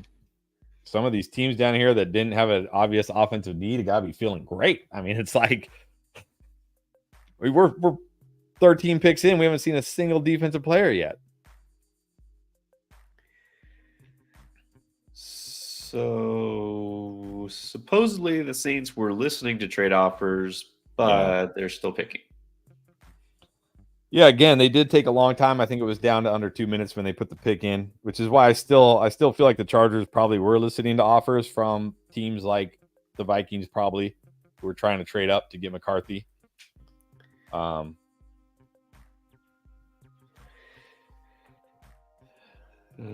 Still waiting. Okay. Okay. So they took Fuaga, the tackle. So yeah, offensive line. This was a need. Definitely a need. Smart pick. Yeah, no reach there. There we go. All right, let's talk Colts. But first, to finish on that question before the Bowers pick came in, probably the next quarterback taken is, I would assume, Spencer Rattler. We've heard some day 2 noise. I doubt he creeps up into round 1. No, I mean, who still with a round 1 pick needs a QB that badly? And if you do, like, what team still, like, okay, the Raiders. Like, who else even still? Let's look at the draft order here. I mean, the Raiders need a QB. I mean, if the Seahawks want a successor QB, but they did just trade for Sam Howell, so maybe they're fine with him. Maybe the Rams, if they're looking for like a potential QB of the future. I mean, who else? Yeah, that's really it. I mean, moreover, I would just say that I just don't see Rattler as a first-round pick. But no, I don't either. And at this point, if you're one of those teams, if you're say the Rams, who maybe you like Rattler and you're like, hey, he could sit behind Stafford for a year, you don't need to take him in the first round. Well, the Rams don't have a first-round pick, but you don't need to trade into the first round to take Spencer Rattler. You just wait and get him in the second round. Right. Now, that is a succession plan that actually makes sense. Right. But, yeah, who knows? And this is a good point. I mean, maybe there's something we don't know about Cousins. You would think that Atlanta would have known about that before they signed him. And even like we said, even if Cousins isn't ready week 1, and Cousins said he expects to be ready like full go for training camp even. But even if he's not ready week 1, is Michael Penix the answer? Like, would Penix even start week 1 if Cousins wasn't ready, or would they just start Nick Mullins or Sam Darnold? That's a good question. I don't know. You'd think they would start him if he was ready to go, ready to play. I mean, that was the appeal of Penix, right? It wasn't this projectability. It was that he could be NFL ready now with his experience. I don't know. Okay, so Indy, we thought a lot of people had the Colts mocked to get Brock Bowers. So that's not happening. So does Indy take the top corner, or do they go wide receiver? I don't know. I don't see him going receiver, especially with the big 3 off the board. I could definitely see him trading down here, and I'm going to keep saying what I've said for a lot of these picks here. I think we either see defense or offensive line. And it wouldn't shock me to see our second trade. I mean, because if you're the Colts, is there somebody here that you really want, or are you just like you're okay trading down? If teams are making you offers, of course. Yeah, still good defensive players left. Nobody cares about defense anymore, apparently. They're all of the defensive players are still left. Literally all of them. It's pretty crazy. That is. I wonder, has that ever happened before? Wait this long for a single defensive player? Let's see. Google will know.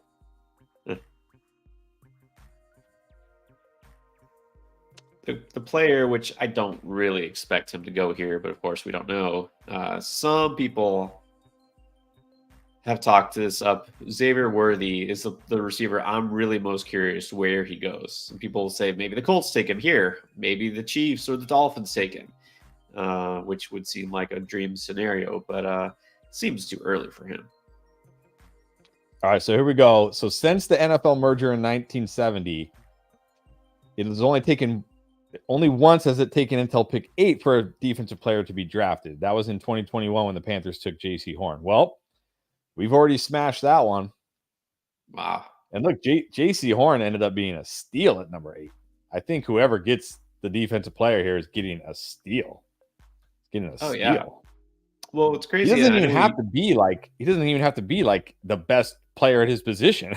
He just has to be like top 10 at his position, and you're getting a steal here, basically. Well, yeah, that's true. What's crazy is that he I love it. They're showing Dallas Turner eating Doritos.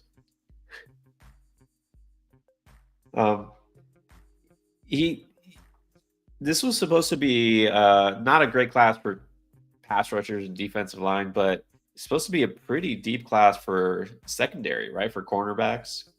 Yeah. Maybe that's why everyone feels they can wait. Yeah, but at the same time, I'm sure people can wait, but it's like waiting in your fantasy football draft on QB, and then a run of QBs goes, and you end up with a QB that's like, okay, well, I guess I'll take him because he's all that's left. I think when I look at I've said this about a few teams, but when I look at a team like the Colts, I mean, sure, they could go O-line here. They certainly need help on O-line, and Fatano is still out there. But if you're able to get the number 1 defensive player in the draft, like that to me just seems like you got to do it. I mean, really, did all these offensive linemen have higher grades than the best defensive player in this draft? Like, I'll be honest, I didn't dive into the defensive players, so maybe they did. Maybe they all do have better grades than the best defensive player in this draft, but you're getting the number 1 defensive player in the draft. Like, I don't see how that can be a bad pick. How can that be a bad pick? No, it really, that's something I don't think anybody saw coming at all. Again, show me a mock draft where no defensive players were taken in the first half of the draft, which, I mean, it could continue. Let's see what the Colts do. All right, Colts pick is in.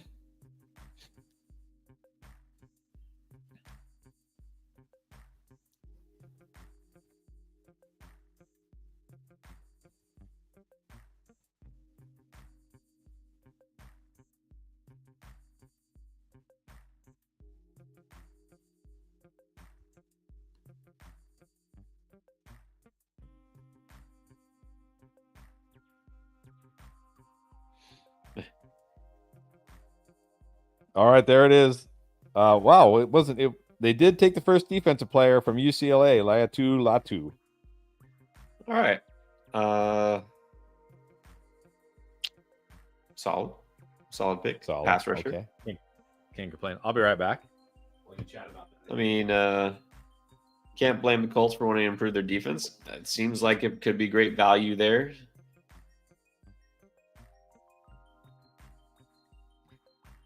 Thing is, again, some people were mocking Xavier Worthy or Brian Thomas or a receiver to the Colts. I think that's more not just the fantasy community, but people who want, that offense to be built up. But I just don't see any receiver after those big three who really needs to be a top 20 pick. And honestly, there's a lot of people who thought that there weren't more than 3 or 4 receivers that are first round worthy. Doesn't mean they won't be taken in the first round, but guys who really should come out with first round grades, because there's big question marks on all the remaining receivers. So it will be interesting to see where the next receiver goes. I think we're going to see at least 2 or 3 receivers taken before it's all said and done, but the question is who and in what order. Steelers could go receiver, but a lot of word that they're just going to take best available day 2. Let's see who else might need a receiver. Dallas, of course, could, but there's no guarantee there. Buffalo would make sense, but no guarantee there either. So looking ahead, I think the next, if you're talking wide receiver, the next best case is probably the Jags, right? At 17. Jags probably next. Again, I don't know though. Who jumps off the page here is like, okay, this guy's on the board. We have to take him. Is it Brian Thomas?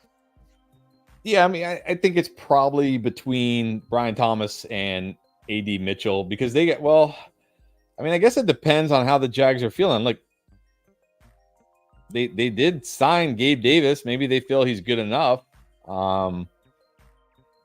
So, like, I don't think the Jaguars are a lock to go wide receiver. I mean, they certainly could go different direction, but they feel like the next most likely team to go wide receiver.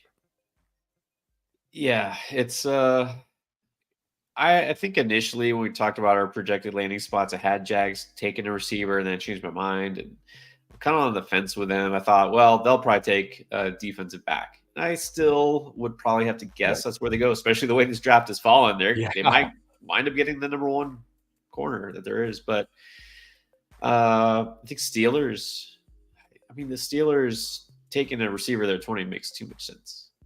Exactly, and I had him taking Brian Thomas in our mock, where we only mocked the kind of the first round skill players. I had him taking Brian Thomas because I just feel like he's that kind of receiver they like. Yep. Thomas, or if I remember, I think I was on the fence there with the Steelers too. I think if Mitchell's there, they might go Mitchell, but let's see. Yeah, I could see him going Mitchell too. You see him going what? I could see him going Mitchell as well. Yeah.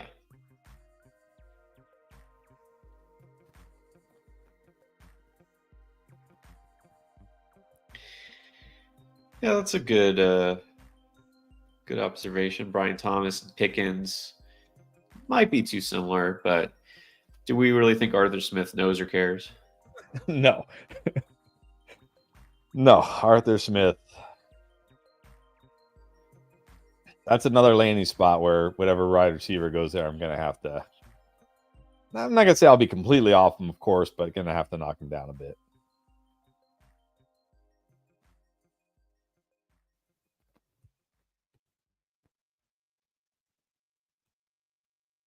Okay, this feels feels like we might see some defensive players start to go off the board here.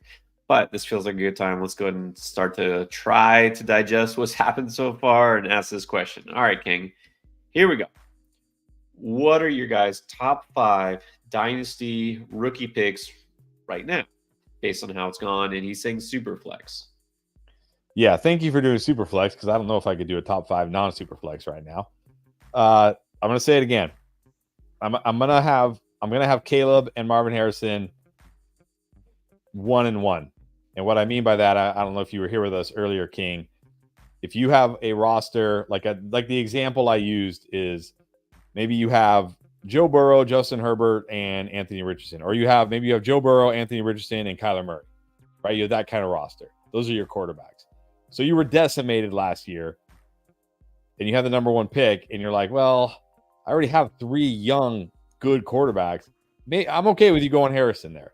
Now, if you're on the flip side where you're like, my quarterbacks were Sam Howell, Aiden O'Connell, and whatever, Sam Darnold, yeah, you're going Caleb Williams with the number 1 pick. So I'm going to have them 1-1. I'm going to cheat a little bit and have them 1-1. I'm going to say it depends. I think at number 2, I think it's super flex. I'm going to go Jayden Daniels at 2 for that rushing upside. He's got weapons around him. I'm going to go Odunze at 3. Right now, I'm going to go Nabers at 4, but I would not. If AD Mitchell goes to the Bills or somebody I really like goes to the Bills, I will probably actually put them ahead of Malik Nabers. I'm going to have Nabers at 4, and then I'd probably go either McCarthy or Maye at 5. I don't know. Pick which one you like better. I right now I'm probably leaning McCarthy slightly over Maye. Well, I'm gonna definitely drop Maye down probably out of the top 5 even, and I'll slide McCarthy ahead of him. I'll just say, generally speaking, it obviously depends on your roster makeup, but assuming that you have the number 1 pick in a dynasty rookie draft, you don't have amazing quarterbacks. So I'll say Caleb Williams 1, Marvin Harrison 2. Agree with that. And then, oh man, number 3, I think you still got to put Jayden Daniels out there. Risky, but you got to put him up there. I think I might go McCarthy 4 and then Odunze 5. All right. So, yeah, I'm sorry. I'm dropping Malik Nabers too. It's just terrible landing spot. It really is.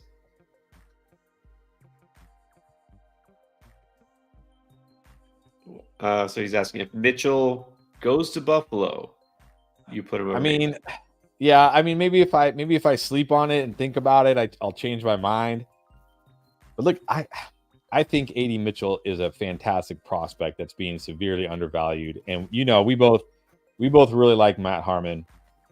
So you look at AD Mitchell, he actually, when you look at him compared to Nabers was against man and press, 84th percentile, 78th percentile. AD Mitchell, 84th and 83rd percentile. That's really good. A really good score against press. I also think AD Mitchell is going to play that traditional X wide receiver. I think Nabers' role in the NFL, in this NFL, Nabers' role is super valuable. That flanker role is very like an Amon-Ra St. Brown, a CeeDee Lamb, so nothing wrong with it at all. When you look at AD Mitchell, I love his route tree. He can pretty much run almost every route at average or well above average. And you put him as that. He basically would be replacing. He would be in the Stephon Diggs role in Buffalo. And to me, that might have to put, because again, let's say AD Mitchell, because he's in Buffalo, is better than Nabers this year. Like, let's say Nabers has like a Garrett Wilson first year where he hits 1,000 yards, he scores a handful of touchdowns, but since he's stuck with Daniel Jones and that Giants offense, he doesn't explode.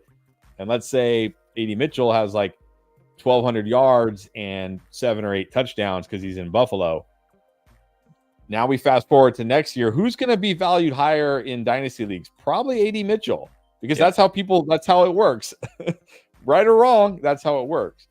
But again, maybe if I sleep on it for a couple days, I'll be like, you know what? I can't quite do that. I still have Nabers ahead. We'll see. Yeah. This would be Mitchell having to land in Buffalo. People, I think, in Dynasty get too caught up looking into the distant future as if we have any idea what's going to happen, because you can say, oh, Nabers, yeah, maybe he struggles this year, but the Giants get their quarterback next year. How do you know the Giants are going to really get a franchise quarterback next year, and who it's going to be, and are you going to like them, and that it's going to work out? I mean, you're still taking a very big risk here. And I don't want the guy who could flop as a rookie because you took him in a top 5 rookie pick and then his value has gone down. So that's what you don't want. So yeah, I'm gonna have to be not completely out, but definitely down on Nabers. Yeah, and how many years have we said like this is the year? Look how many years we were like, oh, maybe this is the year DJ Moore gets a quarterback. Oh, maybe this is the year Terry McLaurin gets a quarterback. Like, yeah, you don't want to be in that situation where every year you're like, this is the year they get a quarterback, because it might not be, and then you're another year where it's like, oh, okay, another year where he's just like I think Nabers can still be productive with Daniel Jones because again he's got that yard after catch ability, but you can't if like you said if he has a down rookie year, like look at JSN. JSN was clearly the number 1 wide receiver in last year's draft. How is his value this year going into this year? People like, yes, there are certainly like sharp players and players who say like, hey, I still believe in JSN. But if JSN had gone to a place, okay, there we go. The Seahawks go defensive tackle Byron Murphy. If JSN had gone, like, let's say if JSN had gone to the Rams and was in that Puka Nacua role, like how would we value JSN right now? So you do have to think about that. Like, yes, Nabers long-term could still be great, but if he has a down rookie year, his value will drop, and then you basically are stuck holding him, hoping it gets better. Right. Okay. So Seahawks get a pretty good value, I think, in Murphy there. Yeah, I think any defensive player right now is great value. So he's asking if he's got the 1-2, just take whoever doesn't go 1-1, or do you trade down? I mean, this depends on team need, I would think. Yeah, again, I'm gonna say like if Marvin Harris, if the 101 takes Caleb Williams, I am taking Marvin Harrison with the 102. I don't care what my team looks like. Marvin Harrison is the type of receiver that could be a stud for the next 10 years, and he landed in the smash spot, right? Kyler Murray, no competition for targets, new coaching staff, like he landed in the perfect spot. So if the 101 in your draft goes Caleb Williams, I'm taking Marvin Harrison with the 102. I don't care if I'm stacked at wide receiver. I'm taking Marvin Harrison. You can never have too many good young wide receivers in Dynasty. Now, if Marvin Harrison goes 101, and then you're in that situation I talked about where you're like, well, but like, here's the thing. If you have the number 2 pick, you're probably not stacked at quarterback, I'm guessing. unless you got really unlucky last year, right? And you had like Burrow, Richardson, Herbert. You had guys like that, and you're like, okay, well, yeah, my quarterbacks either got hurt or were bad. But if you have the number 2 pick, you're probably not stacked at quarterbacks. So yeah, I'm probably going either Caleb or Marvin Harrison, whoever's there.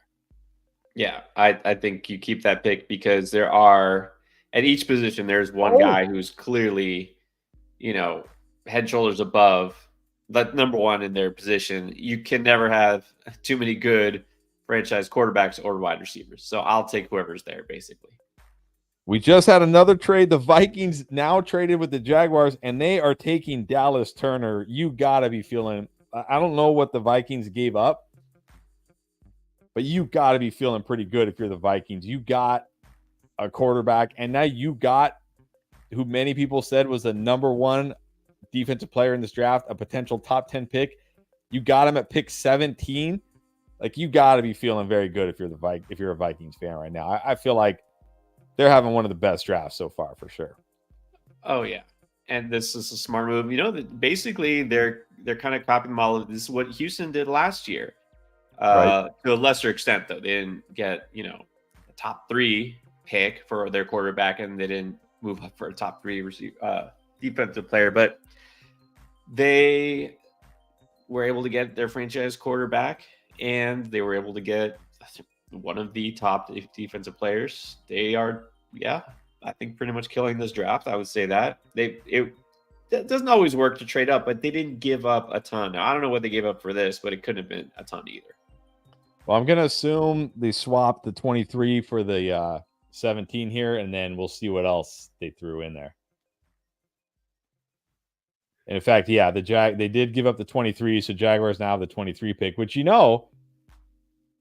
it does make it a slightly more likely the Jaguars could go wide receiver, because now you don't feel as bad taking a guy like Brian Thomas or A.D. Mitchell at pick 23. Like, you don't feel like it's too early.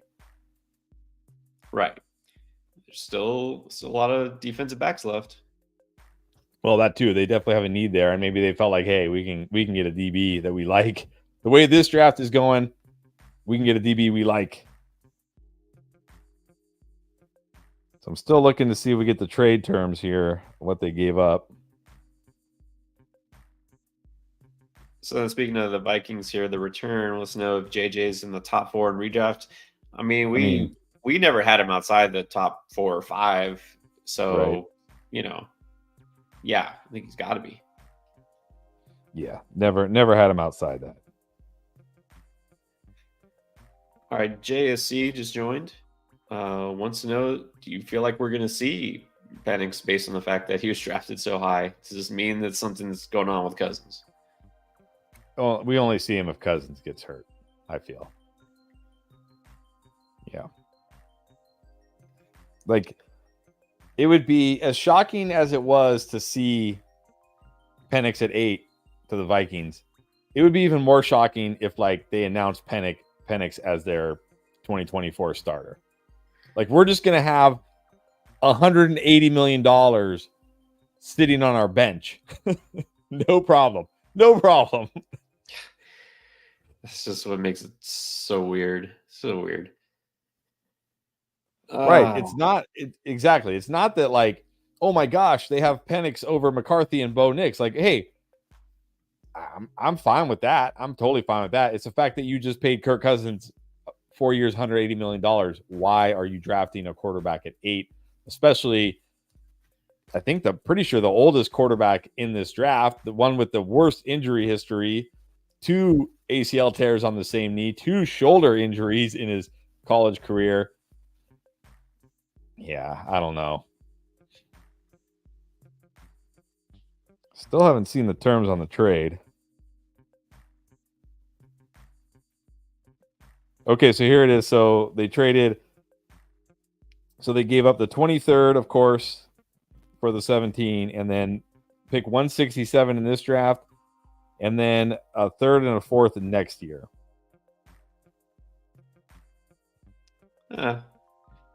Turner, pans out. That I think they'll still be happy with that. Exactly. If Turner is great, they'll be fine with that.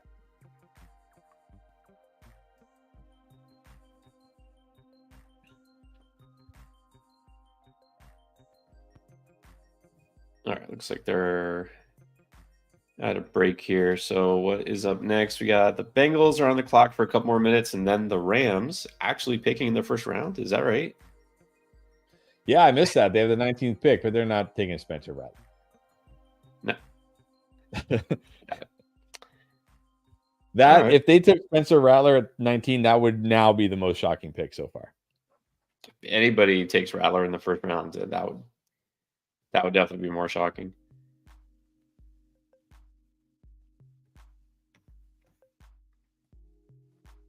So we got Bengals, Rams, Steelers, Dolphins, Eagles.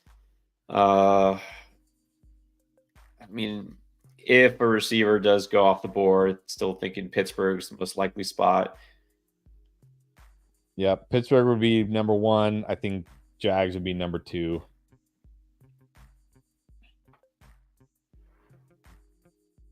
Cowboys would probably be number 3.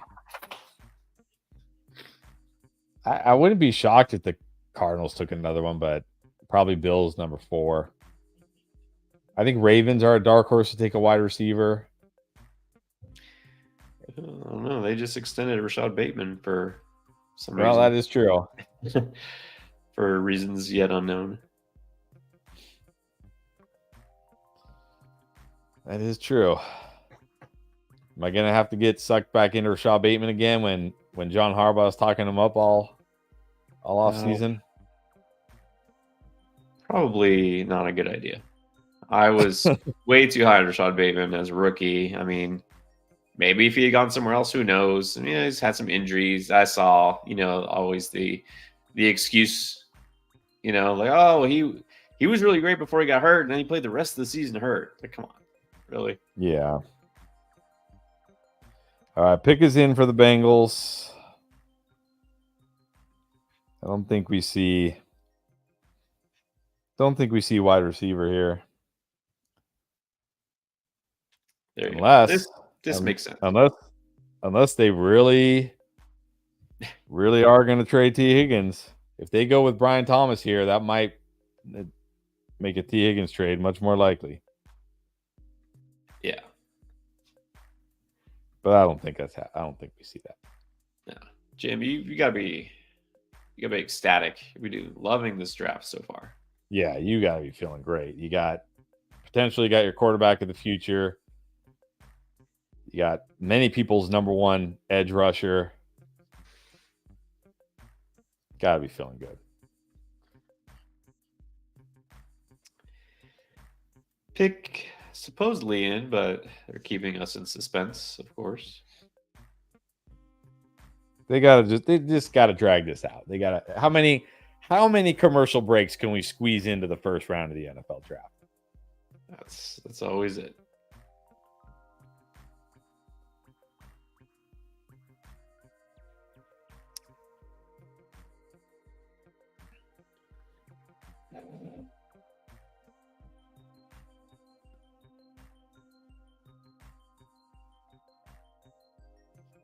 That's crazy. You see that about the Caitlin Clark thing, that for the season debut, they had to move the game to a stadium or arena that would hold like 50,000 or something, where they usually play in one that holds like 5,000. I mean, that's great. It's great for them, but this goes back to, like, you'd always hear that argument, like, why do the NBA players get paid so much more money than us? It's like, because you play in front of like 5,000 people, and they play in front of like 15, 20,000, and they sell their jerseys. They sell millions of jerseys every year. Well, now the WNBA may have an argument. Well, and she actually said that herself, because somebody asked her, like, oh, you're the highest paid player. Do you think you should be paid, like an NBA? And she's like, well, no, because we don't make as much money as a league as the NBA does. I mean, it's just true. Exactly. It's like, come on. It's like, hey, I cover the NFL. Why don't I get paid as much as NFL players? Like, I don't get it. Okay. All right. They go offensive line, Amarius Mims. All right. That's fine. Yeah, it's fine. Not exciting. I really have no fantasy analysis for that. Good for Joe Burrow, I guess. Yeah. It's never bad when a team bolsters the O-line for fantasy. Never a bad thing. Oh, yeah. So now the Rams. All right, the Rams with their first pick. This is shockingly, I saw that this is their first round pick ever with Sean McVay. They've never had a first round pick with Sean McVay. I believe it. Like I said, I can't even remember the last time the Rams picked high. They just hate draft picks, and it doesn't seem to matter. I mean, it's worked out for them so far. Exactly. You win a Super Bowl, then it worked. It worked. Oh yeah. Nobody's missing those draft picks after they got a Super Bowl. But it's nice, it's fun for the fans. People, say, oh, you build through the draft. No, you don't have to. Sometimes you lose through the draft too. Look at the Giants. Yeah. All right, so yeah, Rams and our team. I mean, offensive line definitely makes a lot of sense. That offensive line was brutal last year. Yeah. They're definitely better than the year before, but still, they could use some help there. Doubt they take a skilled player. No. Could go defense. Actually, they probably do need defense. No more Aaron Donald. Yeah, I mean, yeah. Another team, I keep saying it, but another team where, like, another team that I could see going offensive line or defense here both make total sense. total sense. Or the shocking Spencer Rattler. That would definitely leapfrog the other two as the most shocking pick. Question: when are we going to see Kool-Aid? I want to see Kool-Aid McKinstry taken. I feel like he's a first rounder, but wasn't there some concerns about him, like some injuries or something? Did I see that right? Well, it could be. I don't think it was anything that was going to knock him down a ton, but it could be wrong there. I mean, we have yet to even see a corner drafted, so who knows? I thought Quinion Mitchell or Terry and Arnold would be gone by now. I mean, there's going to be some teams picking early second that are going to get some great values on defense, I'm feeling. Yeah, I know a lot of mocks had the Raiders taking like a guy like Arnold. Of course, that was assuming that Mitchell wasn't going to be there. Nobody's taking either of them. So that's, to me, surprising.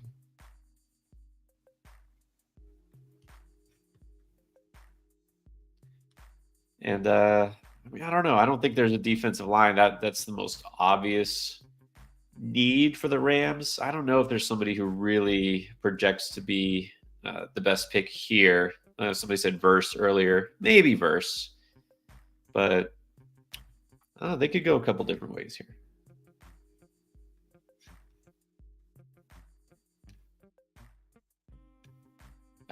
Yeah, I could see him. I mean, really, like when we look at this team last year, I mean, obviously wide receiver probably not a major need. I mean, unless you're worried about Cup, but running back, I mean, yeah, not a big need. They're obviously not going running back in the first round. We know that. I mean, yeah, sure, you could say you need a successor quarterback, but I don't, with the quarterback run, you're not doing it here. You lost Aaron Donald, so that's certainly a need. The secondary wasn't great. That's a need. The offensive line wasn't like the worst, but I'm pretty sure it was bottom 10. So that's a need. And I will say they're down to about a minute 40 here on the clock. Again, this makes sense. A trade back here certainly makes sense if there's a team if there's nobody on the board that you're in love with and somebody's offering you something. Nope. Pick is in.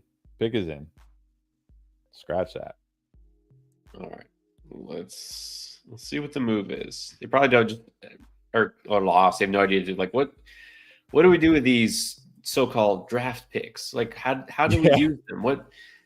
They're like, wait. Okay, how does this work? Like, how do we tell you who we want? Like, is there like, do we phone it in? How does this work? How do we do this?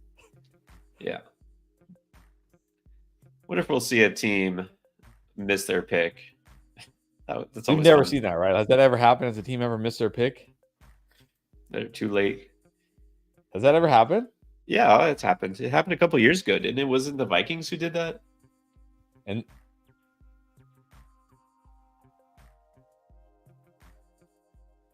I'll look it up. All right. Okay, so you're right. So they had to make a rare pass on their first round choice, the 7th overall pick. This is back in 2003. When they were unable to complete a proposed trade with the Baltimore Ravens before the 15-time limit had passed. By taking a pass, the Vikings delayed their choice, but were permitted to then make it at any ensuing time. So basically, it's like, okay, the next team is on the clock, but at any time you can make your pick. And what ended up happening was the Jaguars, at number 8 overall, rushed in its car to pick Byron Leftwich. And then Carolina took offensive tackle Jordan Gross, who I've never even heard of, so that was obviously a bust. Then finally, at number 9, 2 picks later, they took Kevin Williams. Huh. Yeah, I remember that was a big that was a thing. It was kind of funny. I liked Byron Leftwich. I thought he was good. So they traded down without trading down. Yeah. Traded down and got nothing in return, basically. All right, Rams go Jared Verse, edge rusher. Yeah, they traded down and got nothing in return. Okay, so not a surprise. Rams do go D-line, try to sort of compensate for Donald. Now, could the Steelers take a receiver here? And if so, who is it? I still feel like if they do go receiver, it's going to be Brian Thomas. I could see A.D. Mitchell. I certainly think there's a chance they go receiver here. I don't think it's a lock. But there's a chance. No, definitely not a lock. I mean, like Mike Tomlin's still there. He's probably going to make a boring pick like a defensive player, but we don't know. We've seen a lot of action from the Steelers this offseason that we did not expect, getting not one but two new quarterbacks. New offensive coordinator. Maybe they're going to let Arthur Smith call the shots. I hope not. Well, that's the thing, because Arthur, we'll see. We'll see how much influence Arthur Smith has. Yeah, that would make Spencer Rattler here would be hilarious. It's like you traded for Russell Wilson, then you traded for Justin Fields, and then you draft Spencer Rattler. That would just be hilarious. I would just find it hilarious. With the 20th overall pick, the Steelers select tight end Jatavian Sanders. That would be fun. Oh man, I mean, it wouldn't shock me. The Steelers are a team that they do what they want, right? They don't worry about what people think.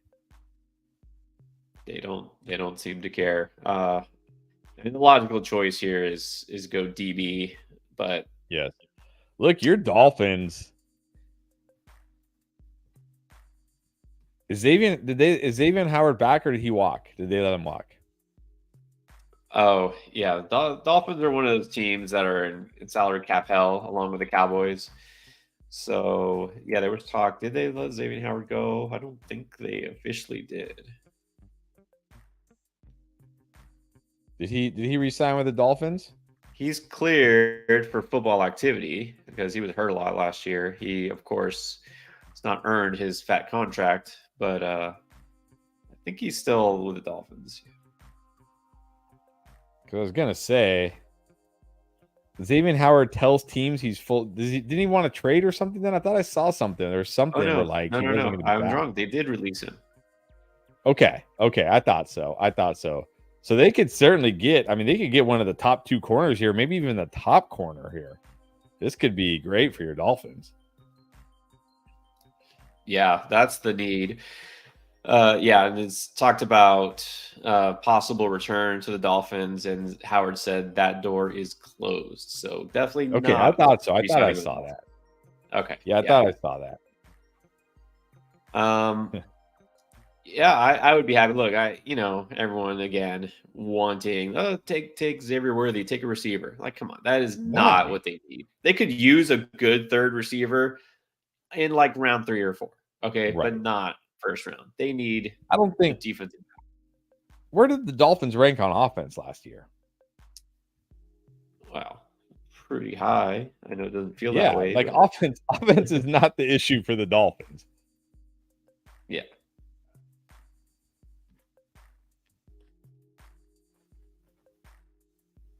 I mean, I know there's certain ways to rank by offense, but they ranked number 1 in yards per game, 2 in points, first in yards per game, and second in points per game. The Dolphins don't need offense. They do not need offense. No, not in round 1 at least. Not in round 1. I mean, like you said, a late day 2 wide receiver, sure.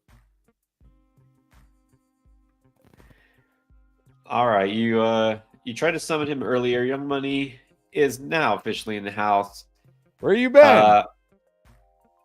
Watching. I don't know. Who knows? Hopefully you watch this back, because there's a part in here where I say you need to clip this. I don't even remember what it was, but what were we talking about? I say you need to clip this. Man, that was around pick 9 or 10 or something with the Jets. I think. I don't know. Who were we talking about? Oh, Malik Nabers. Was it about Malik Nabers? No, I don't think so. Because I was very adamant about my take, which never backfires. That never backfires. It never makes. You said it twice. You wanted to be clipped twice. Once was when you once was Justin Jefferson is the best wide receiver in the NFL, but I don't think that's even close to a hot take. Like you could clip that all day. I clip that all day and just plaster that all over the internet and make me look like a genius, please. Yeah. Falcons friend is heated. I bet.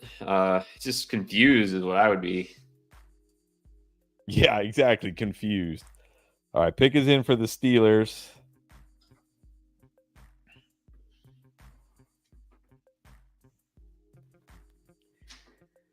All right.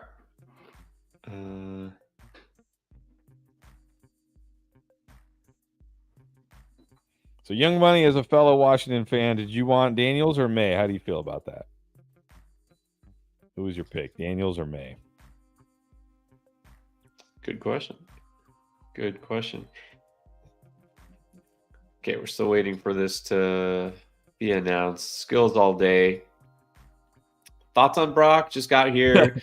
Oh, we said things. We definitely said things. We definitely said things. You can't feel good. I mean, we're staring at either Aiden O'Connell or maybe best case. I mean, isn't it even Spencer Rattler? Is Spencer Rattler best case for the Raiders now? You can't feel good.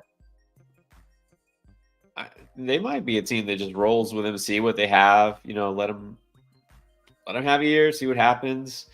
But yeah, look, it's weird because they just drafted Mayer last year pretty high.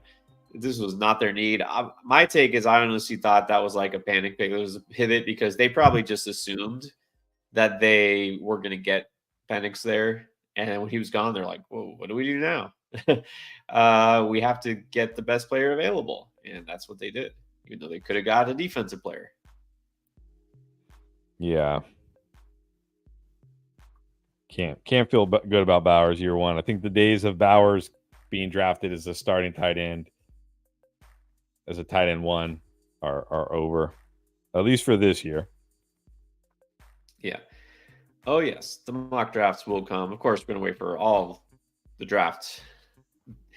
All the draft picks to come in. So not today or tomorrow, but yes. I'm very fascinated to see what next mock draft looks like. Yeah, it's gonna be very different. Very different. Okay, let's see. Steelers here. Nope. Not yet. The pick is in, but I haven't seen anything yet. Some of these picks come in quick, and some of them they make us really wait. They're like, well, we're in a commercial break when the pick came in, so we got to wait.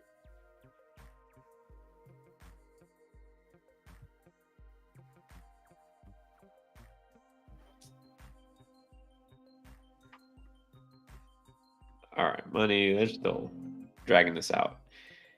Okay, he's a diehard LSU fan, so yeah, that makes it pretty easy.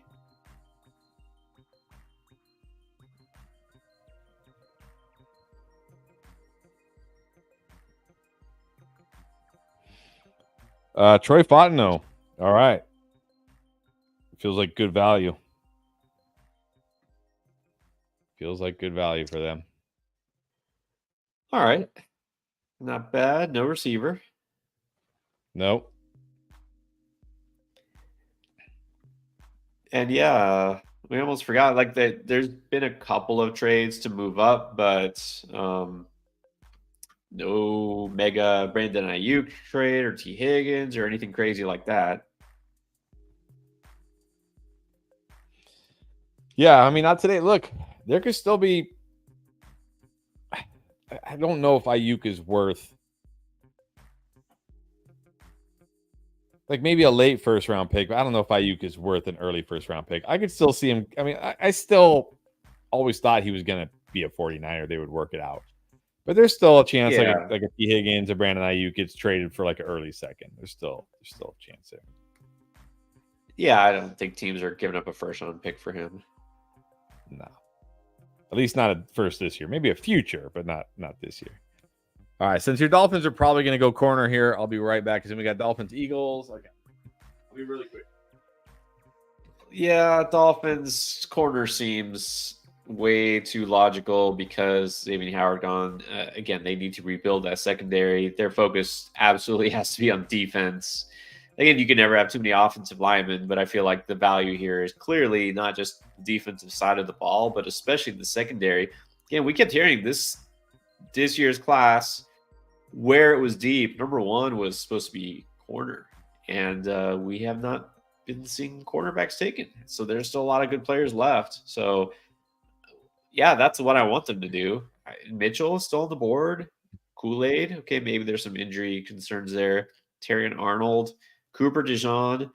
Yeah, if we get any of those guys, totally happy. I mean, you get the number one corner right here. Number one corner.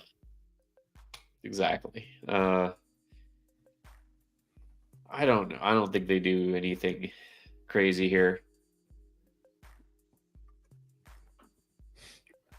What is up, Python? Python also in the house.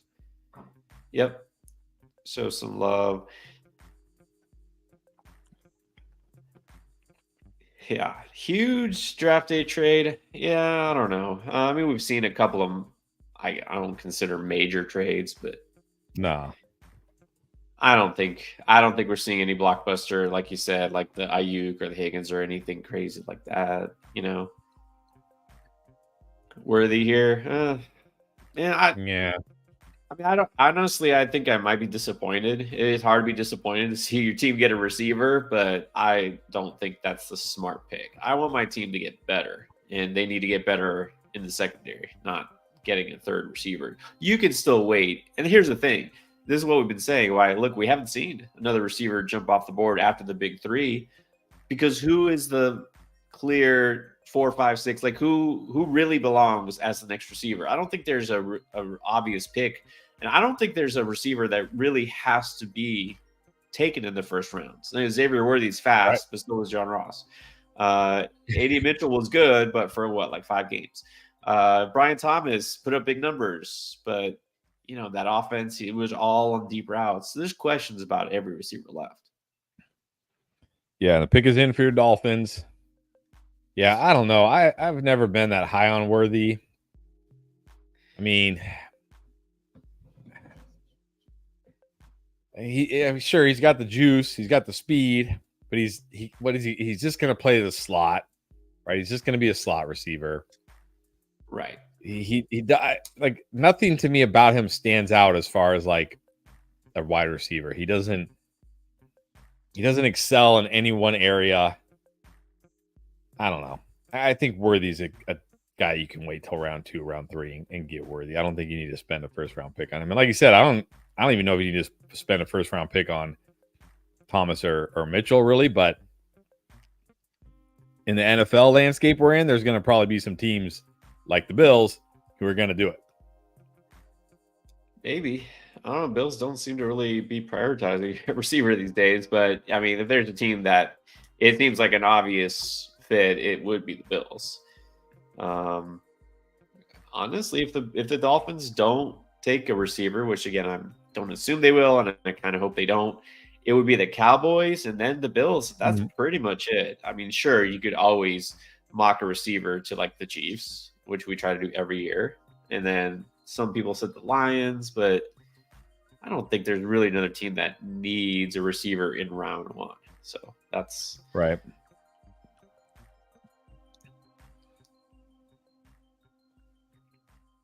Yeah, well, Python is saying that the Titans went OT. That was always the move for them. That's what they needed. Like, they got Ridley, they got Pollard. They're going to try to protect Levis and see if he can develop into something. They needed exactly. OT. Exactly. You want to see what you got with Levis this year. Kind of like the Giants and Daniel Jones. If Levis is terrible, it's okay. It means you're probably going to have a top 5 or 6 pick next year. So it's fine. And if he ends up being great, then even better. Yeah. Still waiting for the Dolphins pick here. That's a take. Penix next Mahomes.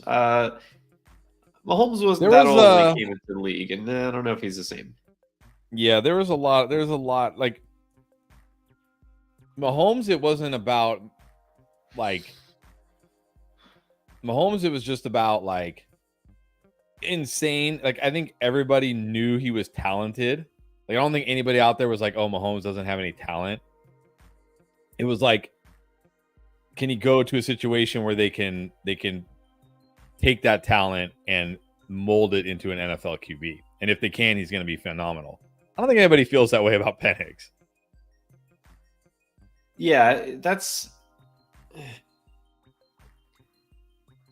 he's not like a projectable prospect. We're like, oh, he could, this could, like, we already know what he is. He's going to be what he is. He's a guy who could step in and play in the NFL. But I think Drake Maye is more of that type of guy who might benefit from sitting and developing, and he's not going to be able to. But anyways, okay. Well, the Dolphins went edge with Chop Robinson, so apparently nobody likes corners this year. So weird. I mean, look, defense fine. Look, edge was also a need. Definitely.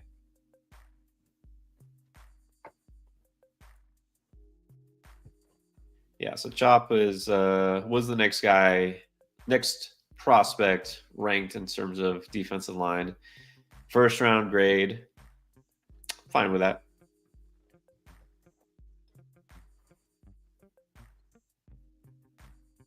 Yeah, definitely a position of need.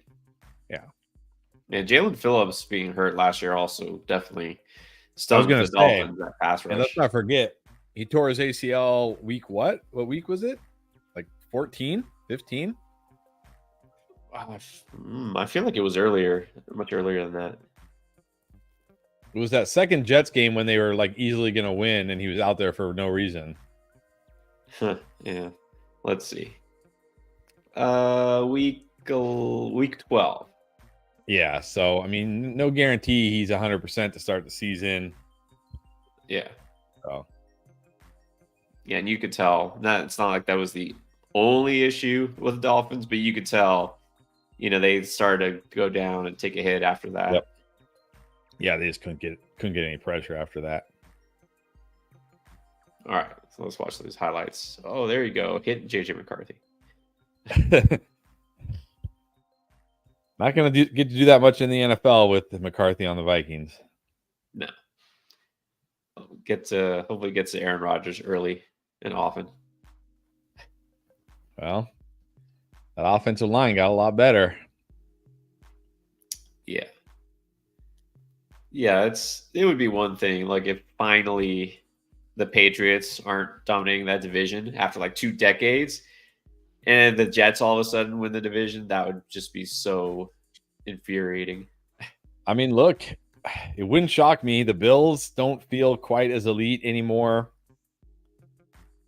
The Dolphins feel like it just feels like the Dolphins underachieve. I can see the Jets eking out that division. Oh, I could definitely see it.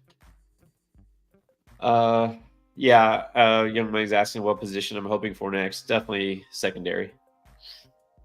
Yeah, I know I keep saying it, but I feel like Eagles are going secondary here, right? That secondary was horrible last year, and you get your pick of whoever your top corner is. He's yours. You got him at 22. Like, I think the Eagles got to go secondary here. I think these next 2 picks should be secondary, right? Jags too.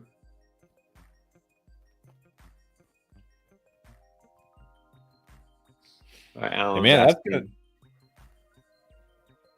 KC. I mean, look, didn't they trade L'Jarius Sneed? Yeah, the Chiefs. Funny thing with the Chiefs last year is their secondary was great, and their defense was the strength of that team. I don't know if they'll go. Yeah, forcing his way out of Kansas City. Yeah, they traded them to the Titans. That's right. See, this is the problem for the Chiefs. They have Patrick Mahomes, and they think they can just do anything and still win Super Bowls. And you know what? They're right, because they keep winning Super Bowls no matter. We can trade one of the best wide receivers in the NFL. It's fine. Win a Super Bowl. We can trade one of the best corners in the NFL. It's fine, and they'll probably win a Super Bowl again. So, yeah. Yeah, pretty much. So, it doesn't even matter who KC takes. Probably not. But yeah, we'll see. We'll see what they do. I don't think they go receiver. I don't think so either. I mean, you got Rashee Rice. You just sign Marquise Brown. I don't think so.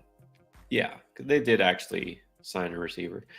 Yeah, I think corner, the next couple of picks, most likely. Eagles got 1 minute left. Oh, Eagles working the phones? ESPN working the ads.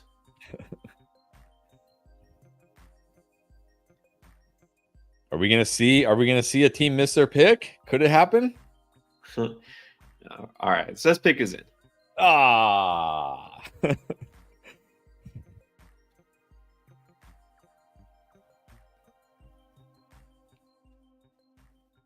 Yeah, this has to be a corner. I mean, we keep saying that. I don't know if it has to be. Got to think defense though. Or I mean, look, they did just lose Jason Kelsey. Maybe they go offensive line, but I mean, really, are you taking a center? Are you taking a center at pick 22? Probably not. I don't know if there's somebody who. Graham Barton, I guess, is the best available. It's possible.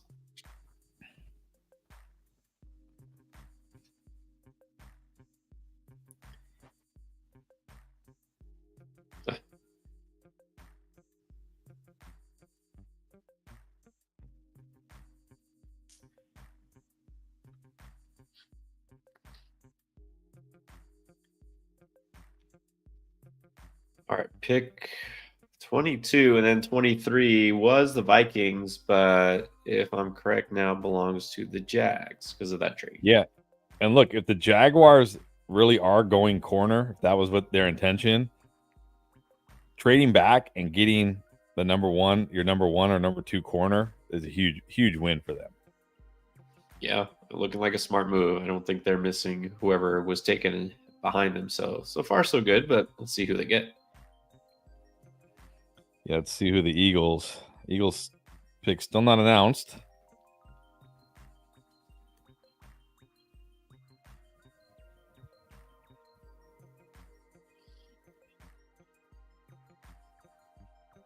Okay.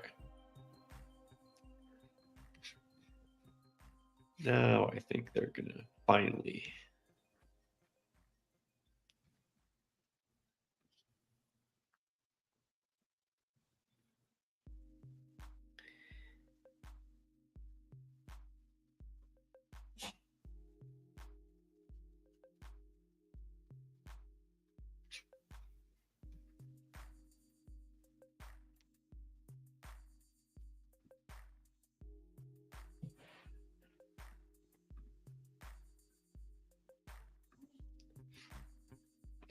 All right, finally getting announced. They're really stretching it out. Oh, and then right when they're announcing it, my stream decides to pause. That's funny. Mine too.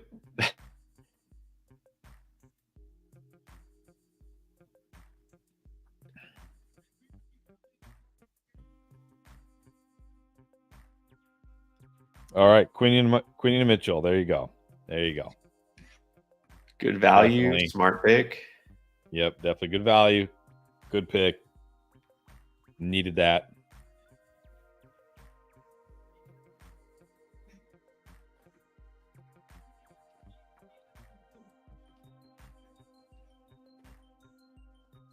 Is this going to be one of those drafts where the first 14 picks were all offense and then the rest of the draft is just defense? Like we don't even see any more offense the rest of the first round, or at least skill position offense?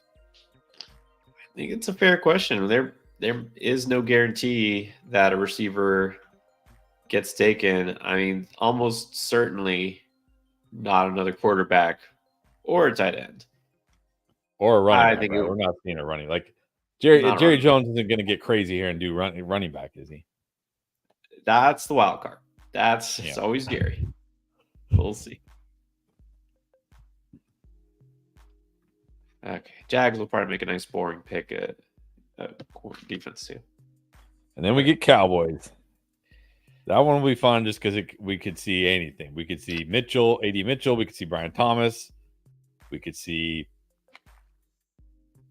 Defense, I guess. What do they? I mean, if you think about it, though, they lost Travion Diggs very early in the season. That was a big blow to that secondary. They lost Leighton Vander Esch. That was a huge blow to the whole defense. So I guess they could go defense. They could go wide receiver. They could do something really shocking and go running back because, hey, Rico Dowdle is their number one running back right now. Yeah.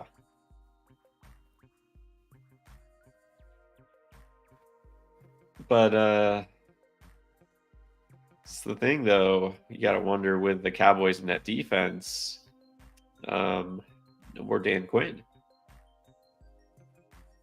Well, that's true.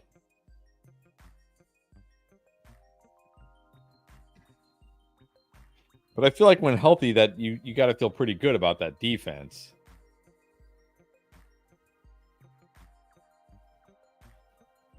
Although, didn't Leighton Vander Esch retired, right?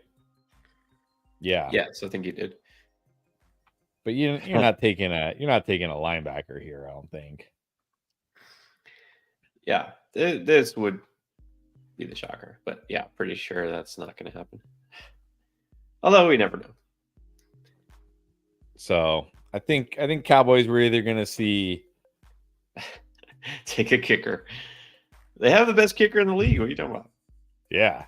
Actually, they need O-line help too. That O-line was not great last year, and didn't they just lose Tyron Smith? Yeah, he's with the Jets. So receiver is possible. It's definitely in play. Center would make sense. Maybe they get the guy from Duke, Barton. I don't know. Do NFL teams value centers enough to take him in the first round? Late in the first round, maybe. Late in the first round. Maybe.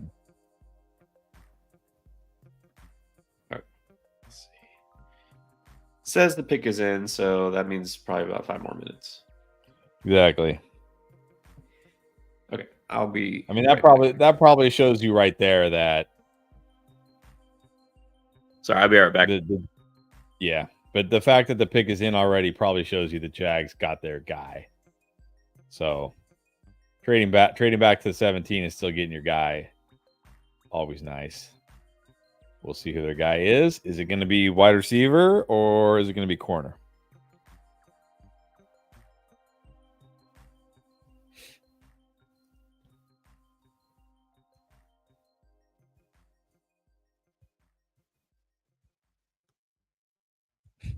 My goodness, there's like 50 people in the Eagles draft room. Who are all these people? Why do you need that many? Are they all like having input on the pick?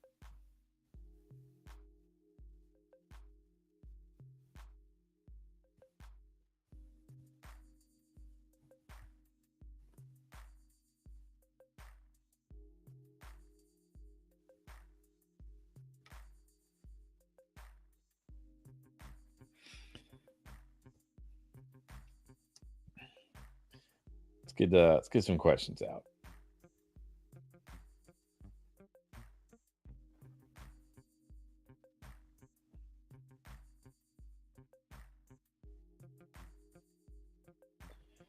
All right, there you go. Something to ponder. Will we see another wide receiver taken in round 1 tonight?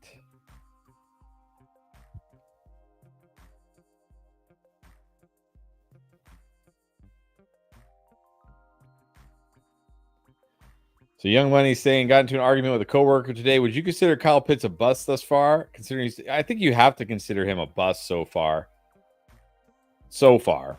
But I'm still not ready to give up on him. I think he's only like 23 years old or something. And he did have 1,000 yards as a rookie. So I'm not giving up on him. But yeah, I think you definitely have to consider him a bust so far. Well, are we talking fantasy or real life? Oh, well, here we go. Jaguars took Brian Thomas Jr. Okay, well, hold on. We'll get back to that in a second. I don't see the pick announced, but Ian Rappaport announced it. There it is. Brian Thomas Jr. to the Jaguars. Well, okay. First of all, can I just say, like, are we just done? Like, is there any reason, any scenario to ever click on the draft button when it's next to Gabe Davis's name? Like, is this ever even a thing? Like, is there any argument to even draft Gabe Davis even with your last pick? No, not a good one. No. Okay, so with that out of the way, how do we feel about Brian Thomas in Jacksonville? It doesn't excite me, honestly, because I think he's going to kind of continue to do what he. I mean, look, I'm not going to say he's like going to be the next Jalen Hyatt, because it's obviously a much better situation there. But I think he's going to be a guy who shows up once in a while, makes some plays. But I don't know that he's going to turn into a true number one receiver ever. Honestly, I was disappointed a lot by Trevor Lawrence last year. He didn't really step up. That whole offense, like, it was bigger than just one thing. So I don't know. I think if A.D. Mitchell or somebody else goes to Buffalo, I'm going to have whoever that is ahead of Thomas. Oh, for sure. I think for sure. And yeah, I think I said this on one of our streams. It was either the Underdog or the Sleeper Mock.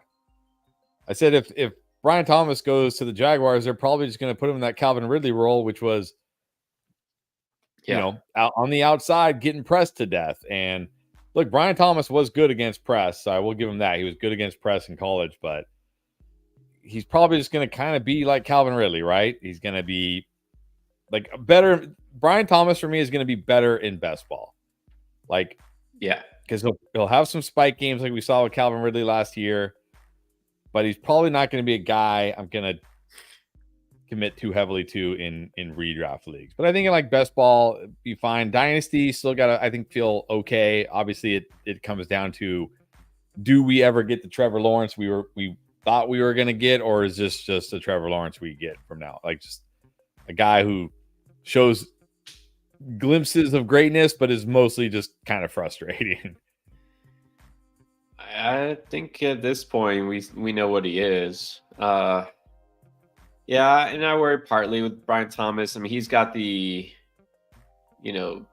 physical. He checks all the boxes physically, I guess you could say. Right. But some of that fluky production, you know what I mean, from the offense that he was in. So it's okay. I think it's okay here. Yeah. Yeah, and I'll say when you look at his route, like you look at his route tree, like good on the vertical, like a good vertical receiver. Obviously, he's got the wheels and he's got that, like you said, that athletic, but he's not going to get those. He's not going to get those over the middle layup type of throws. He's not going to be a volume guy. So he's going to be one of those guys. Yeah, he's going to hit those home runs occasionally, big plays, touchdowns, which is fine. Nothing wrong with any of that. But he's probably going to be very frustrating if you have him this year in redraft or dynasty. Really, it'll probably be very frustrating. Yes, exactly. I wouldn't set expectations super high. I would just put it that way. Cowboys on the clock. Let's see. Got 3 minutes left. They don't look too thrilled there in the war room. Now, I did predict Xavier Worthy to the Cowboys, that Jerry Jones would fall in love with that speed. I can see that. But and now also that Brian Thomas left forward. Bad conflict, him and Brandon Cooks may be too similar. Well, I think the real issue for Xavier Worthy, if he went to Dallas again, like I just don't see Xavier Worthy being able to play outside of the slot in the NFL. Right. And CeeDee Lamb, even though he's a stud alpha wide receiver, plays about 50 to 55% of his snaps from the slot, which means now either A, they're going to try to force Xavier Worthy to move out of the slot, which I don't think will be good for him, or he's going to not play enough. So, yeah, let's hope the Cowboys don't actually take Xavier Worthy. Well, A.D. Mitchell's still out there. He might be a better fit for this offense. But he would definitely be a better fit because their ex receiver was Michael Gallup, who unfortunately never became what we wanted him to be, and B is gone now. So he would definitely be a better fit here if they go wide receiver. Yeah. Let's see. We definitely don't know what the Cowboys are going to do. Or they could just go offensive line, which probably would be the most logical pick. Right. Do we want to cover, since I don't want to talk Atlanta much anymore, Kyle Pitts bust? I mean, yeah, he's gotta be considered a bust up to this point, but I'm not ready to completely give up on him. Again, he's a 23, 24-year-old tight end who had 1,000 yards as a rookie and then had to play with Marcus Mariota, Desmond Ridder, Taylor Heineke, and Arthur Smith the next 2 years. So if Kyle Pitts never played another NFL snap, yeah, he's a bust. But he's going to play more NFL snaps. He's going to play a lot more NFL snaps probably. So I'm not ready to proclaim him a bust yet. But so far, sure, he's been a bust. Okay, so we're talking fantasy and where he's drafting expectations. Yeah, but we're talking about reality. I still think we can't decide until after this year. It's too early to say. But if you want to say so far, I'd say disappointed, but not bust. I mean, I know where he was drafted, expectations are crazy high, but again, he's had some minor injuries, but what he's had to deal with, you can't pin that on him. I don't think you could say he's been a bust. But after this year, there's no more excuses. Right. I agree with that. And the Cowboys waited till almost 20 seconds and then made their pick. But the pick is in. We'll see what they go here. Oh, nope, there was a trade. There was a trade. The Lions move up to 24. What? The Cowboys actually moved down? They trade out of the first round? Here's the thing. They moved down to 29. Oh, okay. I see. They just updated it. Yeah. Wow. Who did the Lions want here so much that they trade up 5 spots? Who are the Lions targeting here? Let's see. Lions are another wild card after last year. Like I'm never going to try to predict what the Lions will do after last year. Like, nope. Dan Campbell, the Lions, they'll do whatever they feel like. They're another wild card team. Yeah, definitely. Well, aren't they in Detroit? They are in Detroit. Gotta do something to move the crowd, right? Yep. That's true. Roger Goodell phoned in a favor to Jerry Jones and said, "Hey, can you trade back with the Lions so we can get some excitement here?" You know how it goes.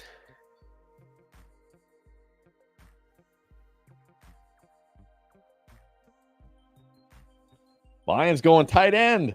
I'm just kidding. Yeah.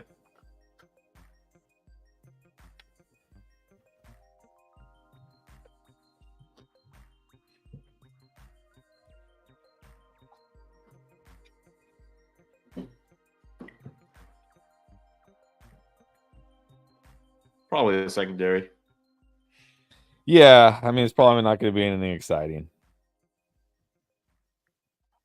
What's up, Anwar? What's up? Regular mock drafters. Yep. Arnold makes sense.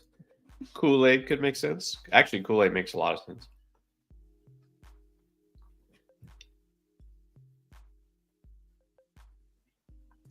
Anthony answering the question, will we still see another wide receiver go in the first round? Yes. He's saying yes. Well, yes. As soon as I posted that, Brian Thomas went. Okay, will we see another one now? Will we still see one more now? It's still a valid question. Literally, I posted that, and then Brian Thomas got picked. Yeah. Who would it be? Mitchell, Worthy? Yeah, Mitchell, Worthy, probably. I mean, I wouldn't be surprised. It always seems like we have a shocking pick where like somebody we didn't think would be a first rounder. I wouldn't be surprised to see somebody like a Jermaine Burton, a Troy Franklin, maybe even a Xavier Leggett go in the first round. Not saying they should, but you know, we see shocking picks like that. I feel like every year. Oh yeah, someone will get drafted It's higher than expected.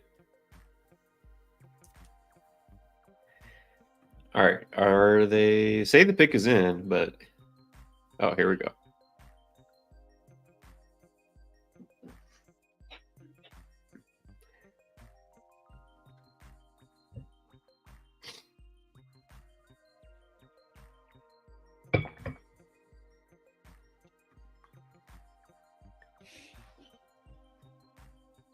Oh, Lad McConkey. You think he sneaks in the first round?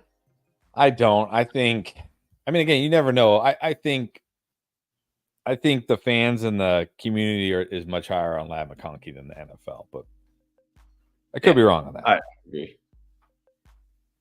I don't see him as first round pick, but all it takes is one team, right? Yep, one team that likes him. I mean, I never thought Kadarius Toney would be a first round pick, and he definitely took Arnold. All right, the Lions took Arnold. This is a pretty good move for the Cowboys. They get 29 and 73, and then they swap sevens, whatever. They got 29 and 73. I mean, like if you're the Cowboys and there's nobody on the board that you love here, why not move down 5 spots and pick up what 73? What is that? A third? So that's like a mid third. Yeah, smart move. If you're not tied to a guy who's there, or if the guy you're eyeing, or type of position you want is still going to be available. I mean, you didn't move down that far, so Cowboys being reasonable. It's kind of weird, right? That's an early third, actually. All right, so now does Kool-Aid or John or a different corner go to the Packers? They're probably almost definitely not going to take a receiver. Yeah, I doubt they're going receiver here. So probably.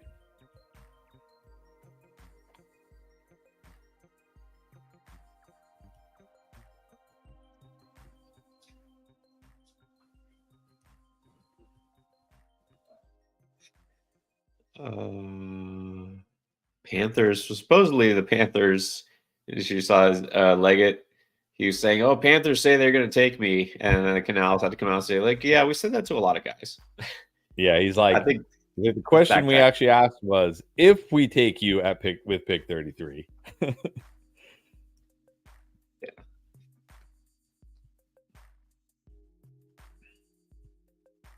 I think J.R. Alexander is still on the Packers, right? But I also feel like I don't want to say he's overrated. I just feel like he picks and chooses when he wants to like actually show up. Yeah, he's still on the Packers as far as it looks like. That's gonna be. I mean, I don't know. Yeah, like I feel like when he plays the Justin Jeffersons, the really good receivers, he's like, okay, I'm coming to play today. But then when a team has like not a big name receiver, he's just out there coasting along. Like, whatever. Yeah, there was drama with him. No, it's true. There was a lot behind the scenes, supposedly. I think he's still there, though, as far as we know.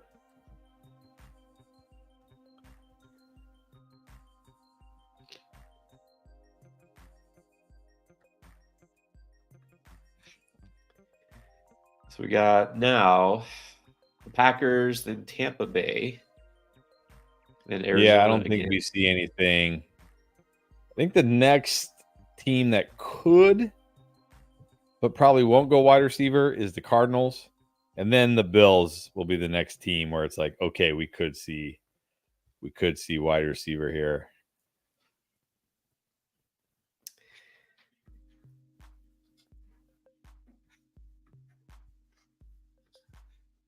All right, Packers pick supposedly in.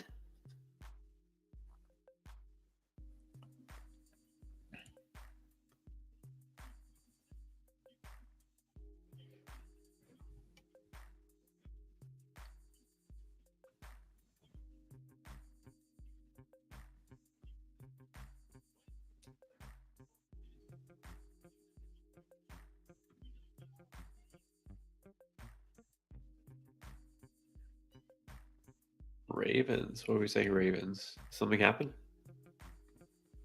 Something happened with the Ravens? Oh, I don't know. He's no, he's just saying Ravens might. Oh, did they trade up? I don't see anything announced. Yeah, I don't see anything. Or maybe he's just saying the Ravens could get Mitchell. I think Mitchell would make a lot of sense for the Ravens. I mean, they need. I mean, they did just extend Bateman. Maybe they believe in Bateman, so maybe not. Yeah, I mean, it's possible, but I mean, yeah, I don't see a trade. I think the Packers are picking here.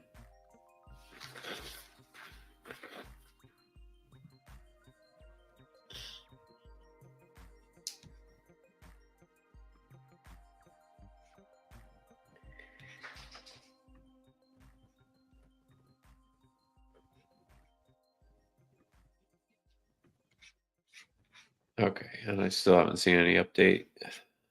Nope, no update yet.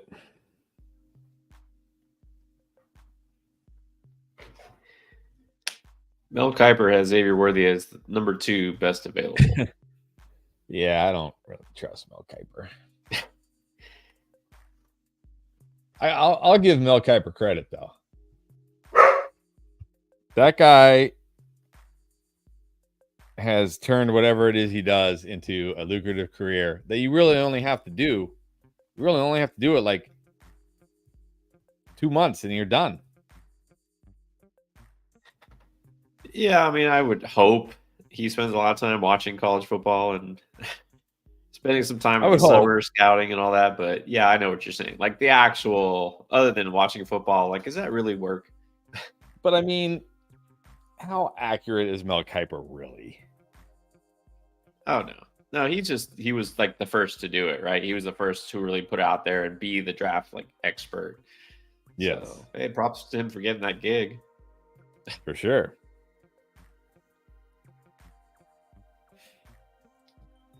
All right, Anthony wants to know Xavier Leggett where? I could honestly see him falling. I could see him falling out of the third round. Honestly, it's going to come down to teams buy into that. You know, that oozing potential. I think the question is when. It's not going to be tonight. I'm pretty sure. No. Round 2 is definitely in play. Yeah, he's one of those guys. I could see him going as early as round 2. I could see him falling out of the first 3 rounds because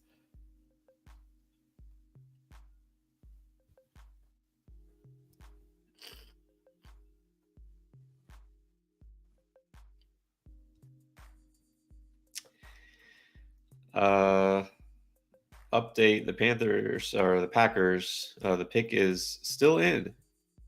Yes, just like it was 10 minutes ago. Okay, they waste no time, although it took forever. Jordan Morgan, offensive tackle. All right.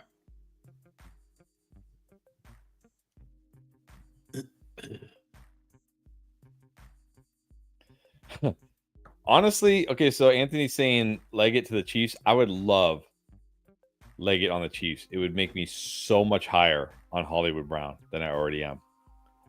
Because there would be no risk that the Chiefs would ever ask Hollywood to play the X position. Because Leggett, they would just stick Leggett in that MVS role, right? The X role, just go out there, run straight, right? Just run straight, keep running, just every snap, just run straight. And every now and then, you're going to get behind the defense and Mahomes will hit you. And hopefully, like unlike MVS, you catch it and don't drop it. So it would just solidify that I have no fears of Hollywood Brown being stuck in that outside X receiver role. So, but I don't know if that happens. I don't know if Leggett's the type of receiver that seems to fit that system, though. I would be shocked if they did take Leggett. Xavier Worthy might make sense. I'm not saying I think they will take him, but yeah, I don't see Leggett there. Now, I don't know if how much you believe this, how much stock you put into this, but Ian Rappaport just said, we'll see if we get a trade, but there is a lot of action in the late 20s from teams trying to come up. Yeah. We also heard there was a lot of action of teams trying to get J.J. McCarthy at the 4th overall pick or something. Yeah. But yeah, here's the point of the draft. you could trade up and not have to give up a ton to do it, right? You know, a third round, fourth round pick, whatever. And they're going to try to grab a corner, an offensive tackle.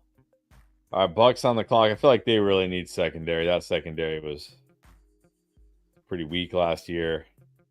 What else did they? Yep. They need offensive line. Yeah, I think pass rusher makes a lot of sense here for them. Who's the best available? Is there somebody who's first round worthy as far as that? Arguable, debatable. Devondre Sweat is a possibility.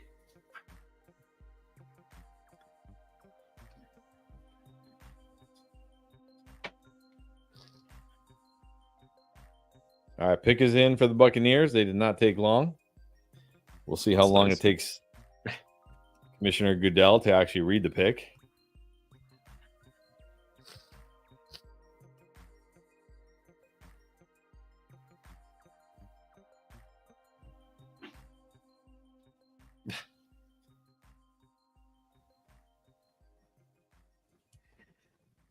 Oh, no. They go. Pick is in. Let's go to commercial. Yeah, that figures. Like,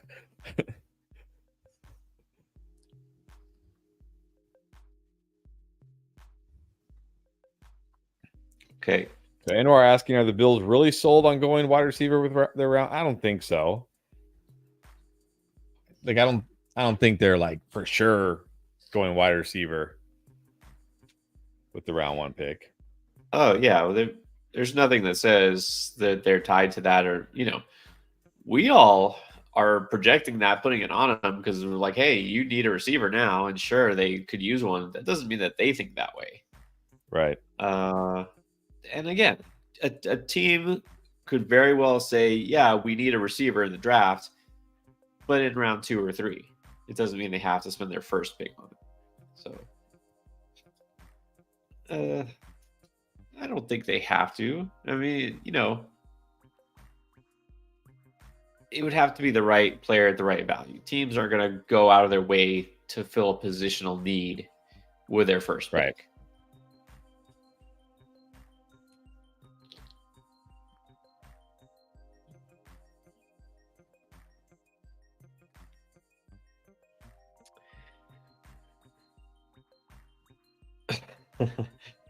This is a very I don't blame you. Justin goes ham, bruh. Is that right? As a Bears fan, I'm not trusting buying Williams jersey until we see it. Yeah, look, Bears and quarterbacks are usually not a very good marriage. Yeah, don't blame you one bit. Wait and see it first.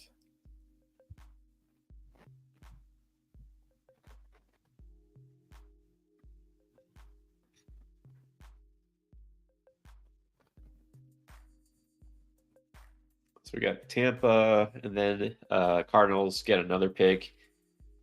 Then Buffalo and Dallas. That's where we could see return to the offensive action. So yes, a couple more very interesting picks coming up.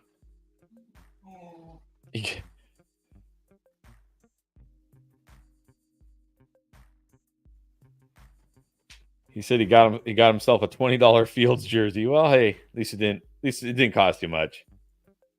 Yeah. Yeah, Young Money's saying, I said this earlier. Yeah, Caleb Williams. Yeah, best team. I can't think of a QB going to a better situation in recent memory than Caleb Williams. Yeah, exactly. He's definitely set up to succeed, but it's still going to be on him to do that. So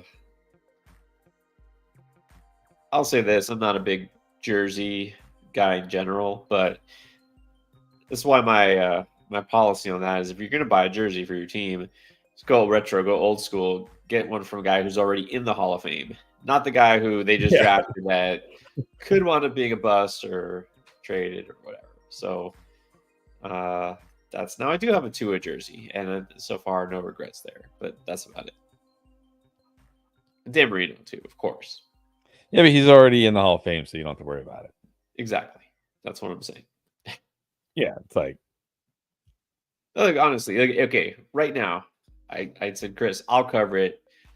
One jersey, any Washington Commander / team formerly known as Redskins player that you want. One jersey. Are you going Jayden Daniels? Are you getting Joe Theismann? I'd probably go. Art Monk. Yeah, either Art Monk or Daryl Green. Those are my favorite players. Either Art Monk, Daryl Green, or John Riggins, but probably Art Monk. I liked Art Monk. Daryl Green was the man. He was shut down corner. Yeah, it'd be one of those guys. I'm not getting a Jayden Daniels jersey before he's even played a snap. No way. A lot of people will. A lot of people going right now, putting their orders. That's true. They're on NFL.com getting their Jayden Daniels jerseys. All right, looks like the pick is actually officially in. Yeah, a lot of people just were drafting Nabers and Herbert, saying, "I got the hit Nabers Herbert stack." Not quite. That was never going to happen. Never. No, that was. I don't know. That was. Yeah, that was all fantasy community wanting it, like trying to will it to existence. That's all. Yeah, I mean, Jim Harbaugh basically said in like one of his press conferences, he almost told us what he was doing. Okay, so the Bucs take offensive lineman Graham Barton. Yeah. Solid pick. Can't go wrong. Well, most of the time with an offensive lineman. This is a good choice too. Young money, Sean Taylor. Oh yeah. Yes, definitely. For the young bucks, like young money, Sean Taylor, but for the old heads, Art Monk, Daryl Green, John Riggins. That's just old school. Like, let's just give this guy the ball 35 times. We're either gonna run to the right or to the left. It's to the right or to the. We're just going right or left. Not sweet, just right. Left, right, left, and just over and over, all the way down the field, right? Just like, I'm surprised that guy can even stand up right now. Can he? Like the pounding that guy took. And he was dominant in the Super Bowl, wasn't he? Yeah, he had that one really good Super Bowl against the Raiders. Yeah, the Raiders. The year they beat the Raiders. But really, when you look at it, like, I think he got like 35 carries that game. It wasn't like he actually No, he wasn't ripping off 80-yard runs. That wasn't really his game. But that's the whole point. No. He didn't need to do that because he would get fed. He would just wear down the defense. Yeah, so he set the record for, at that time, what was the record, which was then broken a few years later by another Redskin running back, Timmy Smith, wasn't it? Had 200-something yards, remember? Random guy. That was random. But he had 166 rushing yards in that game. 38 attempts. 38. It was just, dude, yeah. Well, that's because that game was a blowout, too. All right, so Cardinals go edge. Makes a lot of sense. That defense was one of the worst last year. Yeah, smart pick. All right. Here we go. Does Buffalo go receiver? Put your predictions down, and if so, who is it? Oh, thank you. Old as fossils. We're not throwback or old school. We're old as fossils. Sammy Baugh. Sammy Baugh. I've only heard of Sammy Baugh. I never actually watched Sammy Baugh. Never got the privilege of watching Sammy Baugh throw a football, unfortunately. Yeah. We didn't grow up watching the game where they had to actually tie the laces to right. No. Billy Kilmer. Oh my gosh, that's right. Billy Kilmer. Yeah, that was a little before my time. Right.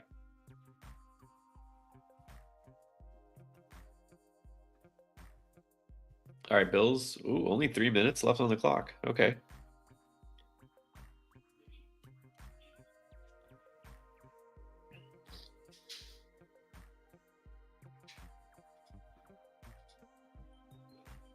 Talking about Caleb Williams reminding some GM, a random guy of Prince, but Darius Robinson just came out in a all purple, velvet suit.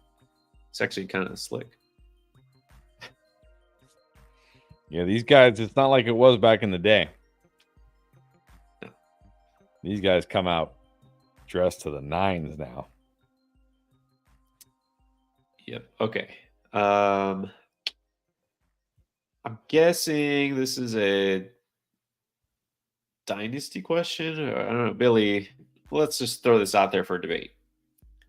Caleb Williams or CJ Stroud? You got to go CJ Stroud.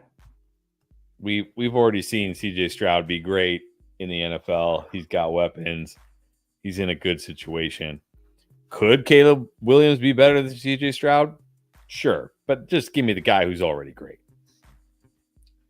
Yeah, I agree.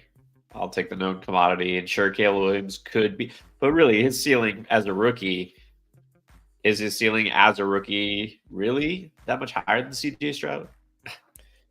Well, I mean, I know Patrick Mahomes technically wasn't a rookie because he had to sit his first year, but for as good as CJ Stroud was last year, he wasn't as good as Patrick Mahomes in his first year. So there certainly is a bigger ceiling, but I mean, am I going to bet on that? No. Well, it's technically possible to have a better season, but I'm not going to expect anybody to be the next Pat Mahomes, nor should anybody ever. But Chiefs. Oh, the Chiefs. The Chiefs just traded up. Chiefs traded up. Okay, we got some action. Let's see. But I'm guessing they're going corner here. I still don't expect them to take a receiver and everybody. Again, wants it to happen. I doubt they traded up to get a receiver.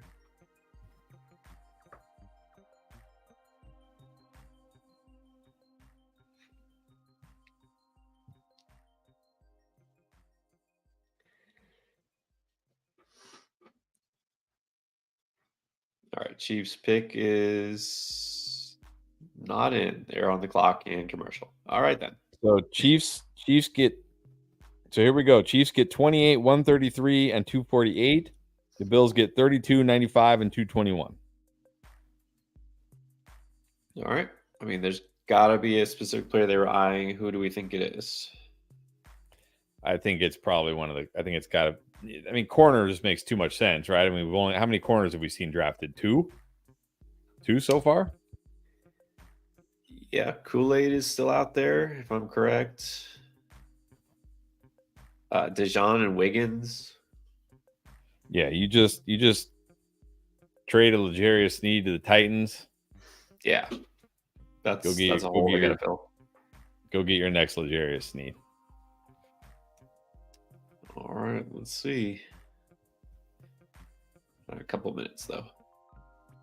All right, so Bills moving down, not a lot, but still did make a move. Obviously, not a player that they specifically coveted. Does that mean anything? I mean, yeah, probably. It means exactly that. Like they're not. They don't have anybody on the board where they're like, oh, we got to get this guy, and they're like, hey, if we're fine with whoever falls here.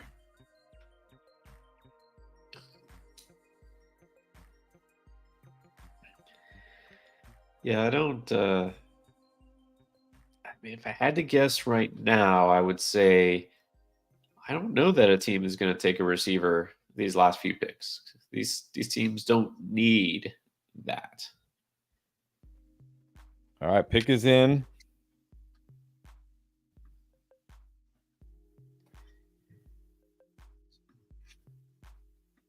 And they go to commercial while pick is in.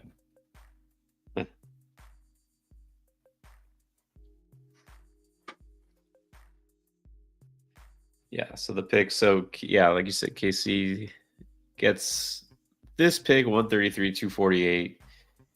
Buffalo moves down to 32, 95, 221. Not a major shift. So they get an early. So Buffalo moves down 4 spots, gets an early third. They give up their like mid fourth. So basically early third for a mid fourth, and then 248, 221, whatever. So I mean, it's not bad. Look, again, this is why trading down is often so good, because if you're Buffalo and you're at 28 and there's nobody you love, it's like, well, we'll probably still get somebody fine that we like at 32, and we get an extra third-round pick now. Yeah, I mean, seems like a win-win. And then, yeah, Young Money. The NFL knows how to milk this and get the maximum amount of commercials into the show. All right, how about this? I'm refreshing the feed here. Everybody's still, I think, going to be talking about the Falcons pick. How about this? From Kirk Cousins' agent on the Falcons selecting Michael Penix. Yes, it was a big surprise. We had no idea this was coming. The truth is the whole league had no idea this was coming. We got no heads up. Kirk got a call from the Falcons when they were on the clock. This was the first we heard. It never came up in conversation. Oh boy. That's very interesting. Do I have to be out? Do I have to be back out on the Falcons now because Kirk? They're gonna. Oh man. Not a good way to kick off the career. I mean, why? Okay. But if you're I don't even understand that. If you're the Falcons and you're considering taking, I mean, maybe you don't want the rest of the league to know or anything, but yeah, I don't know. I mean, that you just can't. I don't know how you can justify that pick. Honestly, it really makes no sense. No sense.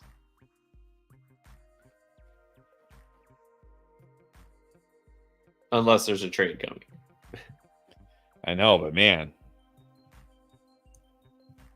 you just paid this guy 4-year, $180 million, $100 million guarantee. Is there a team out there that's like, that's what we would have given him? We'll trade you for him. Not now that this draft is over, because all the teams that needed a quarterback got their quarterback, except for the Raiders, I guess. All right, they're announcing the pick. Oh, Xavier Worthy. Oh, man. Is it really? Yes. And they traded up to get him. Wow. I low-key hate this. Xavier Worthy, guarantee first-round rookie pick everywhere. So you've got Rashee Rice, who's kind of that slot flanker guy. You got Hollywood Brown, who needs to be like a slot flanker guy. And you have Xavier Worthy, who pretty much can only play the slot. All right. Obvious. Many questions, but the obvious question. Does this mean we should be more worried about Rashee Rice? Yeah, I mean, I think I'm worried about Rashee Rice and Hollywood Brown now. I mean, do you think this was made as a reaction or as a precursor to we're going to hear something bad about Rashee Rice? No, because even if the Chiefs knew, like even if Roger Goodell told the Chiefs he's getting 6 games, is that enough for you to trade up to draft a wide receiver just because Rashee Rice is going to miss 6 games? No, it would have to be something like Rashee Rice is never playing in the NFL again, and I don't think that's happening. Right? No, I just think they like Worthy. I just hate this all around. I hate it for Worthy. I hate it for Hollywood. I hate it for Rashee Rice. I just think this is. Look, I think it probably solidifies Mahomes easily back as an elite, no doubt about it, QB again. Because now, I mean, look at all the weapons KC suddenly has now. They suddenly went from having no weapons to tons of weapons.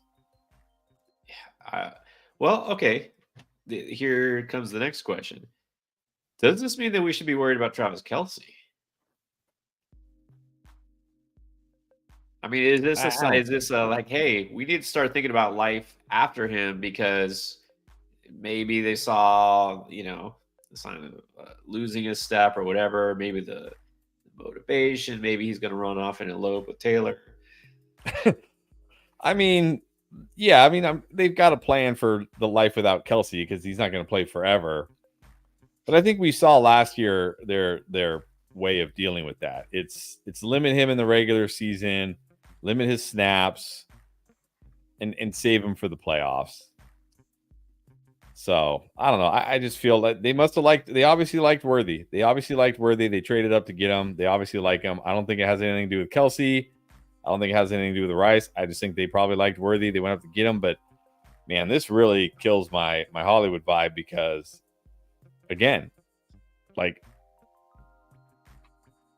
these guys all kind of like do. I mean, yeah, I don't know. We'll see. Well, I look at it this way. They're basically replacing MVS with a guy like MVS, but who maybe can actually catch. So there's the deep threat, and he's not going to be a target hog. I think this definitely affects Hollywood for sure. I think it basically caps Rice's upside a little bit. I mean, I think what we can reasonably expect as a ceiling is what he did last year. So it hurts him in dynasty. That's the way I see it. In a little bit in redraft too. And I'm not even talking suspension. I'm just talking just production. So if you throw a couple games missed, then that should knock him down another round or two. So yeah, it kind of hurts everyone overall except Pat Mahomes. Yeah, and here's one thing that worried me about Worthy and worries me about this whole situation now. Round 1 wide receiver since 2007, since the 2017 draft with 50% or more of career yards after catch from screens. Jalen Reagor, Kadarius Toney, Xavier Worthy. That is the list. Those are not two names you want to be jumbled in with. Again, I feel like you have a bunch of guys that you don't have a true X alpha. Like, you got guys that you don't want them being on the outside getting pressed.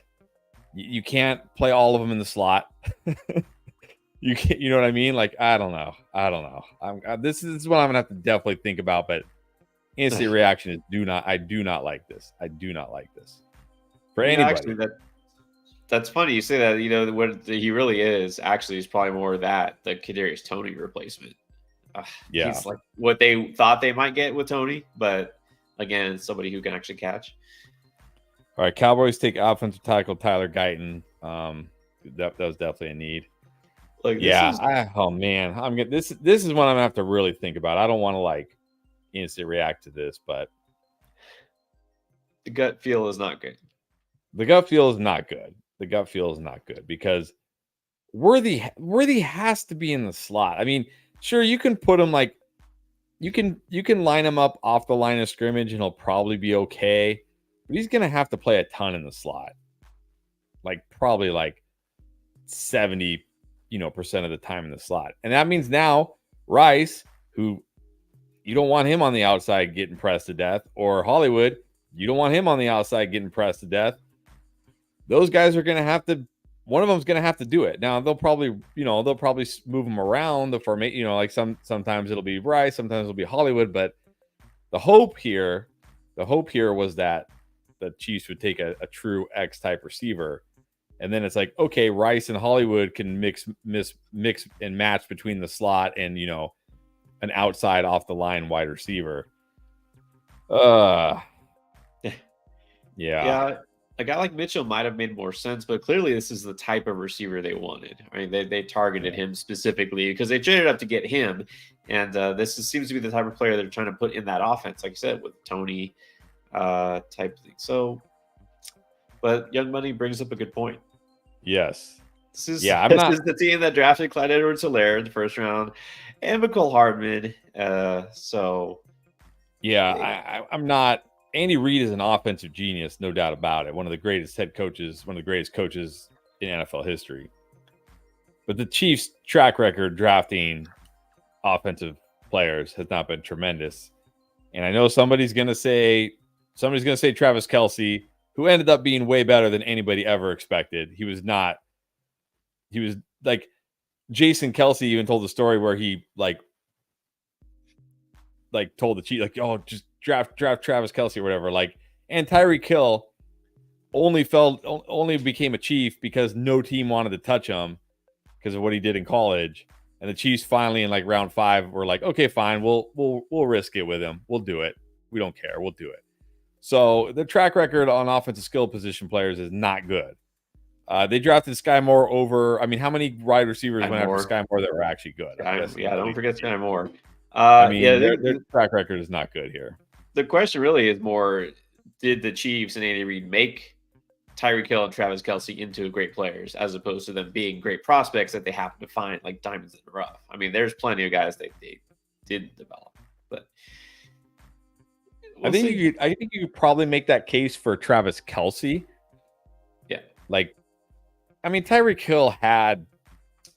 It wasn't like Tyreek Hill wasn't a good prospect, but he choked and kicked his pregnant girlfriend in the stomach when he was in college and admitted to it, and almost didn't even play college football again. And then there was a lot of outrage. I remember even when he was in the NFL draft that he shouldn't be drafted. Like people were like, he shouldn't even be drafted. He shouldn't be allowed in the NFL. But the Chiefs doesn't seem to be something the Chiefs care about too much. And they drafted him, and look, he ended up being great. So yeah, I'm hesitant to give the Chiefs and Ravens just went cornerback, by the way. I'm hesitant to give the Chiefs the benefit of the doubt when it comes to skill position players. But again, I'm really worried that they're going to try to make Hollywood be an X receiver like Baltimore did a lot, and like we're just going to be back to that, and it's going to fail. It's going to fail. Yeah, I definitely. That's my instant reaction. Is it definitely hurts Hollywood, fantasy wise. So we'll. Yep. But look, Mahomes now I think probably my QB 3 or 4 again. Maybe my QB 3. I mean, look, people are going to debate. People have already been asking CJ Stroud or Pat Mahomes. Well, now CJ Stroud got Stephon Diggs, but now Mahomes got Xavier Worthy. Old or young? Which guy you think benefits more? Which quarterback? Well, I think Patrick Mahomes. I'm not going to say benefits more, but for as good as CJ Stroud was last year, Patrick Mahomes is still better. And now the weapon advantage CJ Stroud has is gone. Or at least maybe you could still argue CJ Stroud has a weapon advantage, but Patrick Mahomes has enough weapons now to where that advantage isn't significant enough for me to put CJ Stroud over Patrick Mahomes. Makes a lot of sense. I think I feel the same way. I think CJ Stroud was getting a little overdrafted anyways. He probably still will be. All right. Nate Wiggins to the Ravens. They do a very Ravens thing and take a defender. 2 picks left. We got the Niners and then the Bills. Could the Bills go Mitchell or a receiver? They could. I mean, look, if they didn't want Worthy, which obviously I'm guessing they didn't, and they trade back to 32 and they still get their receiver, or really if they get the guy they want at 32, that's a huge win. So yeah, it's seeming pretty obvious. I'm taking this off. There's not going to be a running back drafted because I'm almost positive. I don't think. And how much are people going to lose their mind for Xavier Worthy? Like, we're going to get questions like, is Xavier Worthy a top 5 dynasty pick now? Top 5 dynasty rookie pick now, aren't we? I already said you definitely.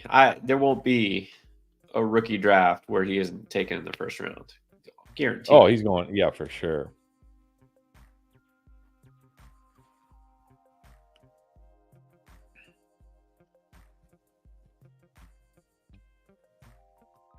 I mean, you would obviously you don't love. I don't think you really loved Worthy specifically as a prospect, anyways.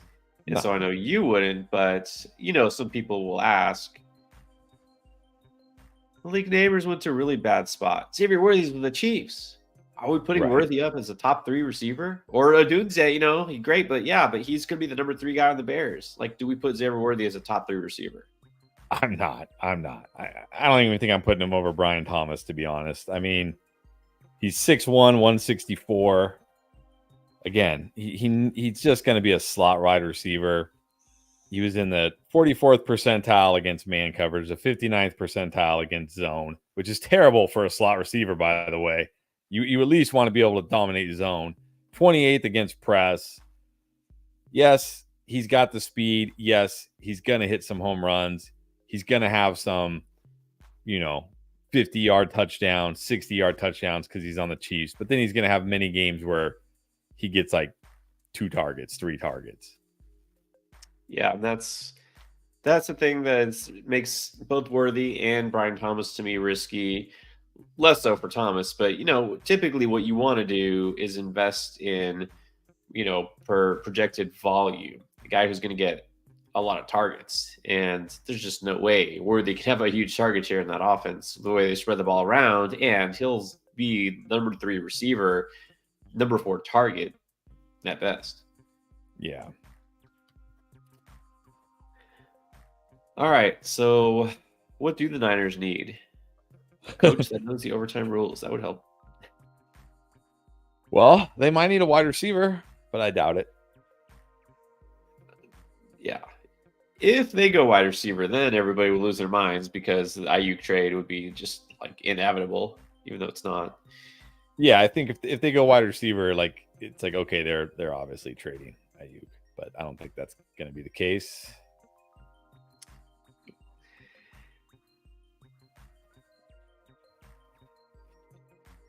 Almost there. Okay. Don't think we'll have any last second trades. Anybody moving up to technically be in the first round. Unless the Panthers really want Xavier Leggett.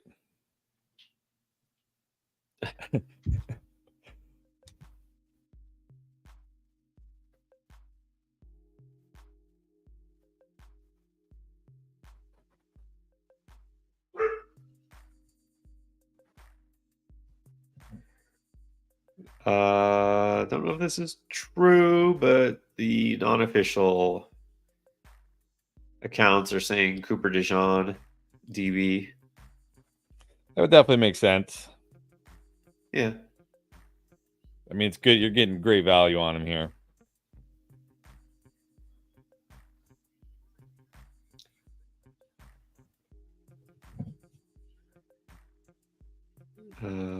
Sounds like it.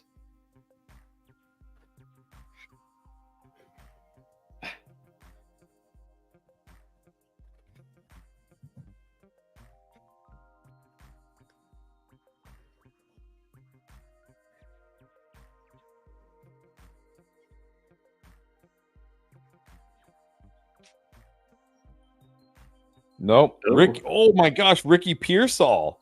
Ricky Pearsall for the 49ers. They did take a receiver. Wow. One of my favorite. Hey. One of my favorite sneaky guys, but I did not think if Ricky Pearsall would go in the first round. Wow. Fire up the speculation. Okay. The 49ers drafted a wide receiver in round 1. So when is Brandon Ayuk getting traded into? Wow. Did not see that coming. That is crazy. But here's an interesting thing about this. Brandon Ayuk, your prototypical X wide receiver, right? Outside on the line of scrimmage, facing the number 1 DBs. There was some talk. I saw a report today. I think it was Rappaport. So something to the effect of like the 49ers are listening to offers for Brandon Ayuk and Deebo Samuel. I saw that too. Ricky Pearsall fits that Deebo Samuel role. Now, Ricky Pearsall, bless you. Ricky Pearsall may not be the yard after catch monster of a Deebo Samuel, but he's a great run blocker. He's good blocking in the run game like Deebo.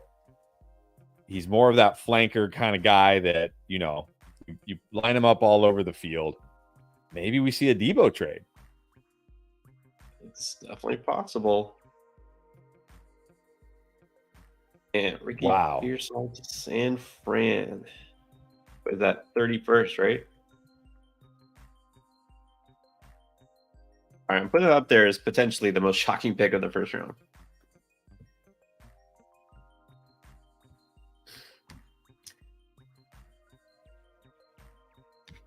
Wow.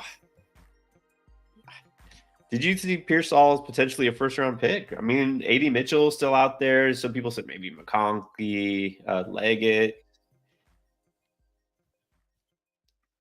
Oh, what happened? I don't know.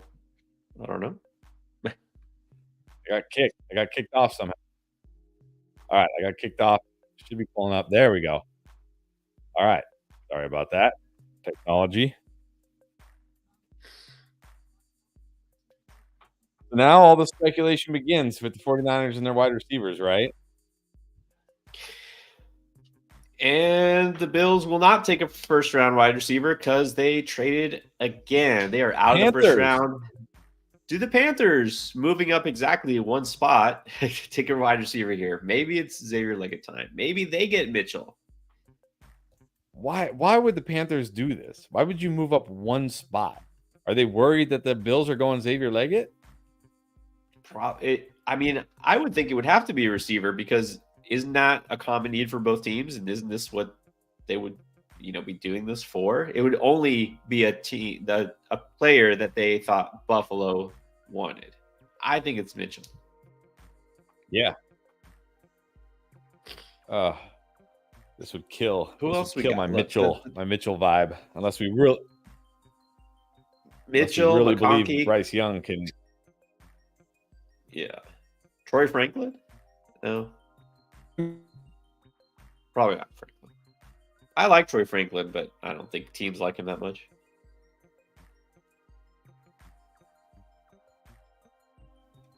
Keep getting kicked out of this thing.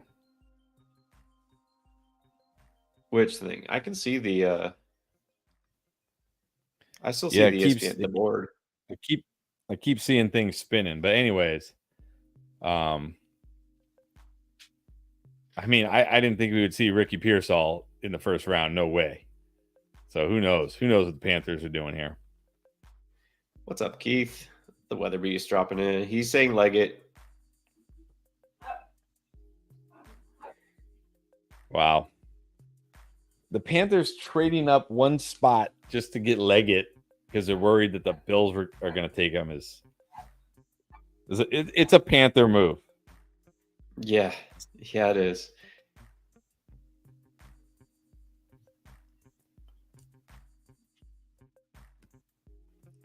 This is actually a fair point by Young Money. Since he'll be a first round pick, they do get the fifth year option. That is a good point. So maybe. Well, yeah, that's true. Contractually, it does make a difference. Yes. But again, that also has to tell you that there was a very specific receiver that they decided they wanted instead of Buffalo. Let's see who it is.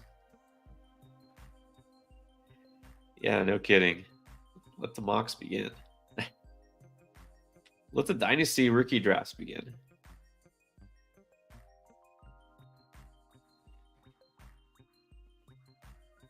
Okay, so before this goes down, because in the draft, we'll take a pause till tomorrow. You were all over Pearsall as one of your favorite prospects here. How do you feel about him in San Fran? And how heavily does it depend on if Debo or Ayuk gets traded? Yeah, I mean, he wasn't one of my favorite prospects, but he was one of my favorite, like, kind of under the radar prospects. Right. Yeah, I mean, you got to love this landing spot if one of those wide receivers gets traded, but only if one of those wide receivers gets traded. If they go into next season with Debo Samuel and Brandon Ayuk, you can't feel great. Like, yeah. So it's going to come down to, do they actually move one of those wide receivers or not? Yeah, somebody would have to move. But long term, dynasty definitely becomes interesting. Okay, well, there it is. Carolina, apparently Xavier Leggett was telling the truth. Carolina, wow, Xavier Leggett in round 1. Just crazy. Did not think you'd see that. I mean, All this right. I'm just 100% off Leggett now. He was already a guy. He's already one of these guys that I worry an NFL team is going to draft him to be their ex wide receiver, their outside on the line of scrimmage wide receiver, because he's big, and he's fast. But that's not what he's good at. He's terrible. He's terrible against, for as big as he is, he was horrible against press coverage. Like, he could not handle press coverage. He was horrible against man coverage. I think it's gonna be like another Jonathan Mingo, right? Where like they're gonna try to make him something he's not. I hate this for Leggett. I hate this for Bryce Young. I just hate this. Hate this pick. I mean, this seems like it falls right in line with Terrace Marshall, Jonathan Mingo. Yeah. It's like the Carolina tradition. Yeah, I don't like this for Bryce Young. And look, we don't know these receivers, how they project, but he did not put up elite production in college. I don't know if he's got the speed. And also, there were some other prospects they could have gone with. Leggett just doesn't seem to be the right fit there. You talk about like a player profiler, which does a lot of in-depth research on all these prospects. They had him as a wide receiver 11 on their board. Yeah. No, Mitchell there's a lot of there. I don't know. There's a lot of holes in his game for sure. And like when you look again, like I said, he was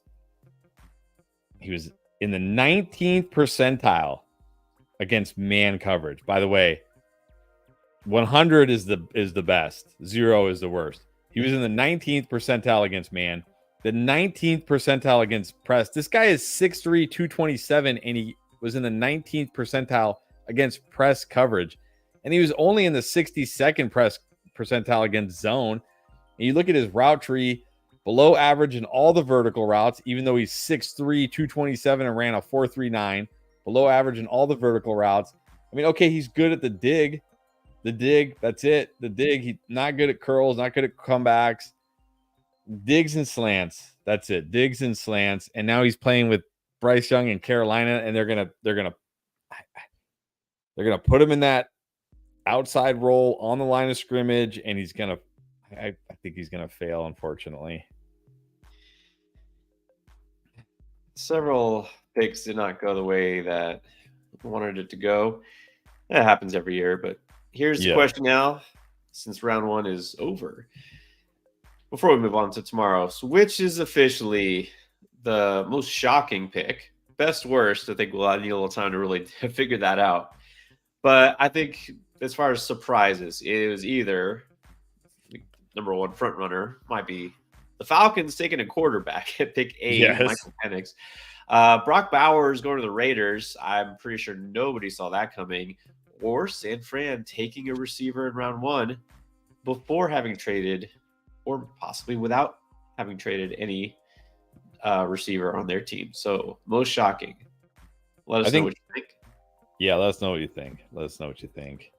And when we look ahead to tomorrow, Bills, well, right now they're on the clock, but who knows? Maybe they're going to trade back again. Then Patriots. I mean, and then we got Washington. We got the Chargers. Could see our first running back at pick 37. We'll see. Washington 2 picks there. We could see more. We could see more wide receivers. We'll definitely see some running backs tomorrow. So, yeah, Washington could go receiver there. Man, do you think Buffalo? You would think this seems like a natural fit to take Mitchell, but not necessarily. I mean, they can't trade back again, can they? Like, are they just not going to make a pick this year? They're like, nah, we're just not going to make a pick this year. Yeah, who knows? Raiders, yeah, this is exactly what I said. Keith, I don't know if you were on much earlier. I don't think so, but this is exactly what I said. I feel like they were planning all along to go quarterback, and we kept hearing they liked Michael Penix. And when he got taken by total surprise that early, then they're like, oh, what do we do now? So they just felt like they had to take the best player available. I don't know. Maybe they just didn't even think that far. Yeah. crazy. All right, guys. Hitting the 4-hour mark. I feel like we should stay on for exactly 1 more minute just to hit 4 hours officially. All right. Let's hit 4 hours officially. All right. All right. What do we see? What do we see at 33 tomorrow? Wide receiver, trade back, different position. What do we see?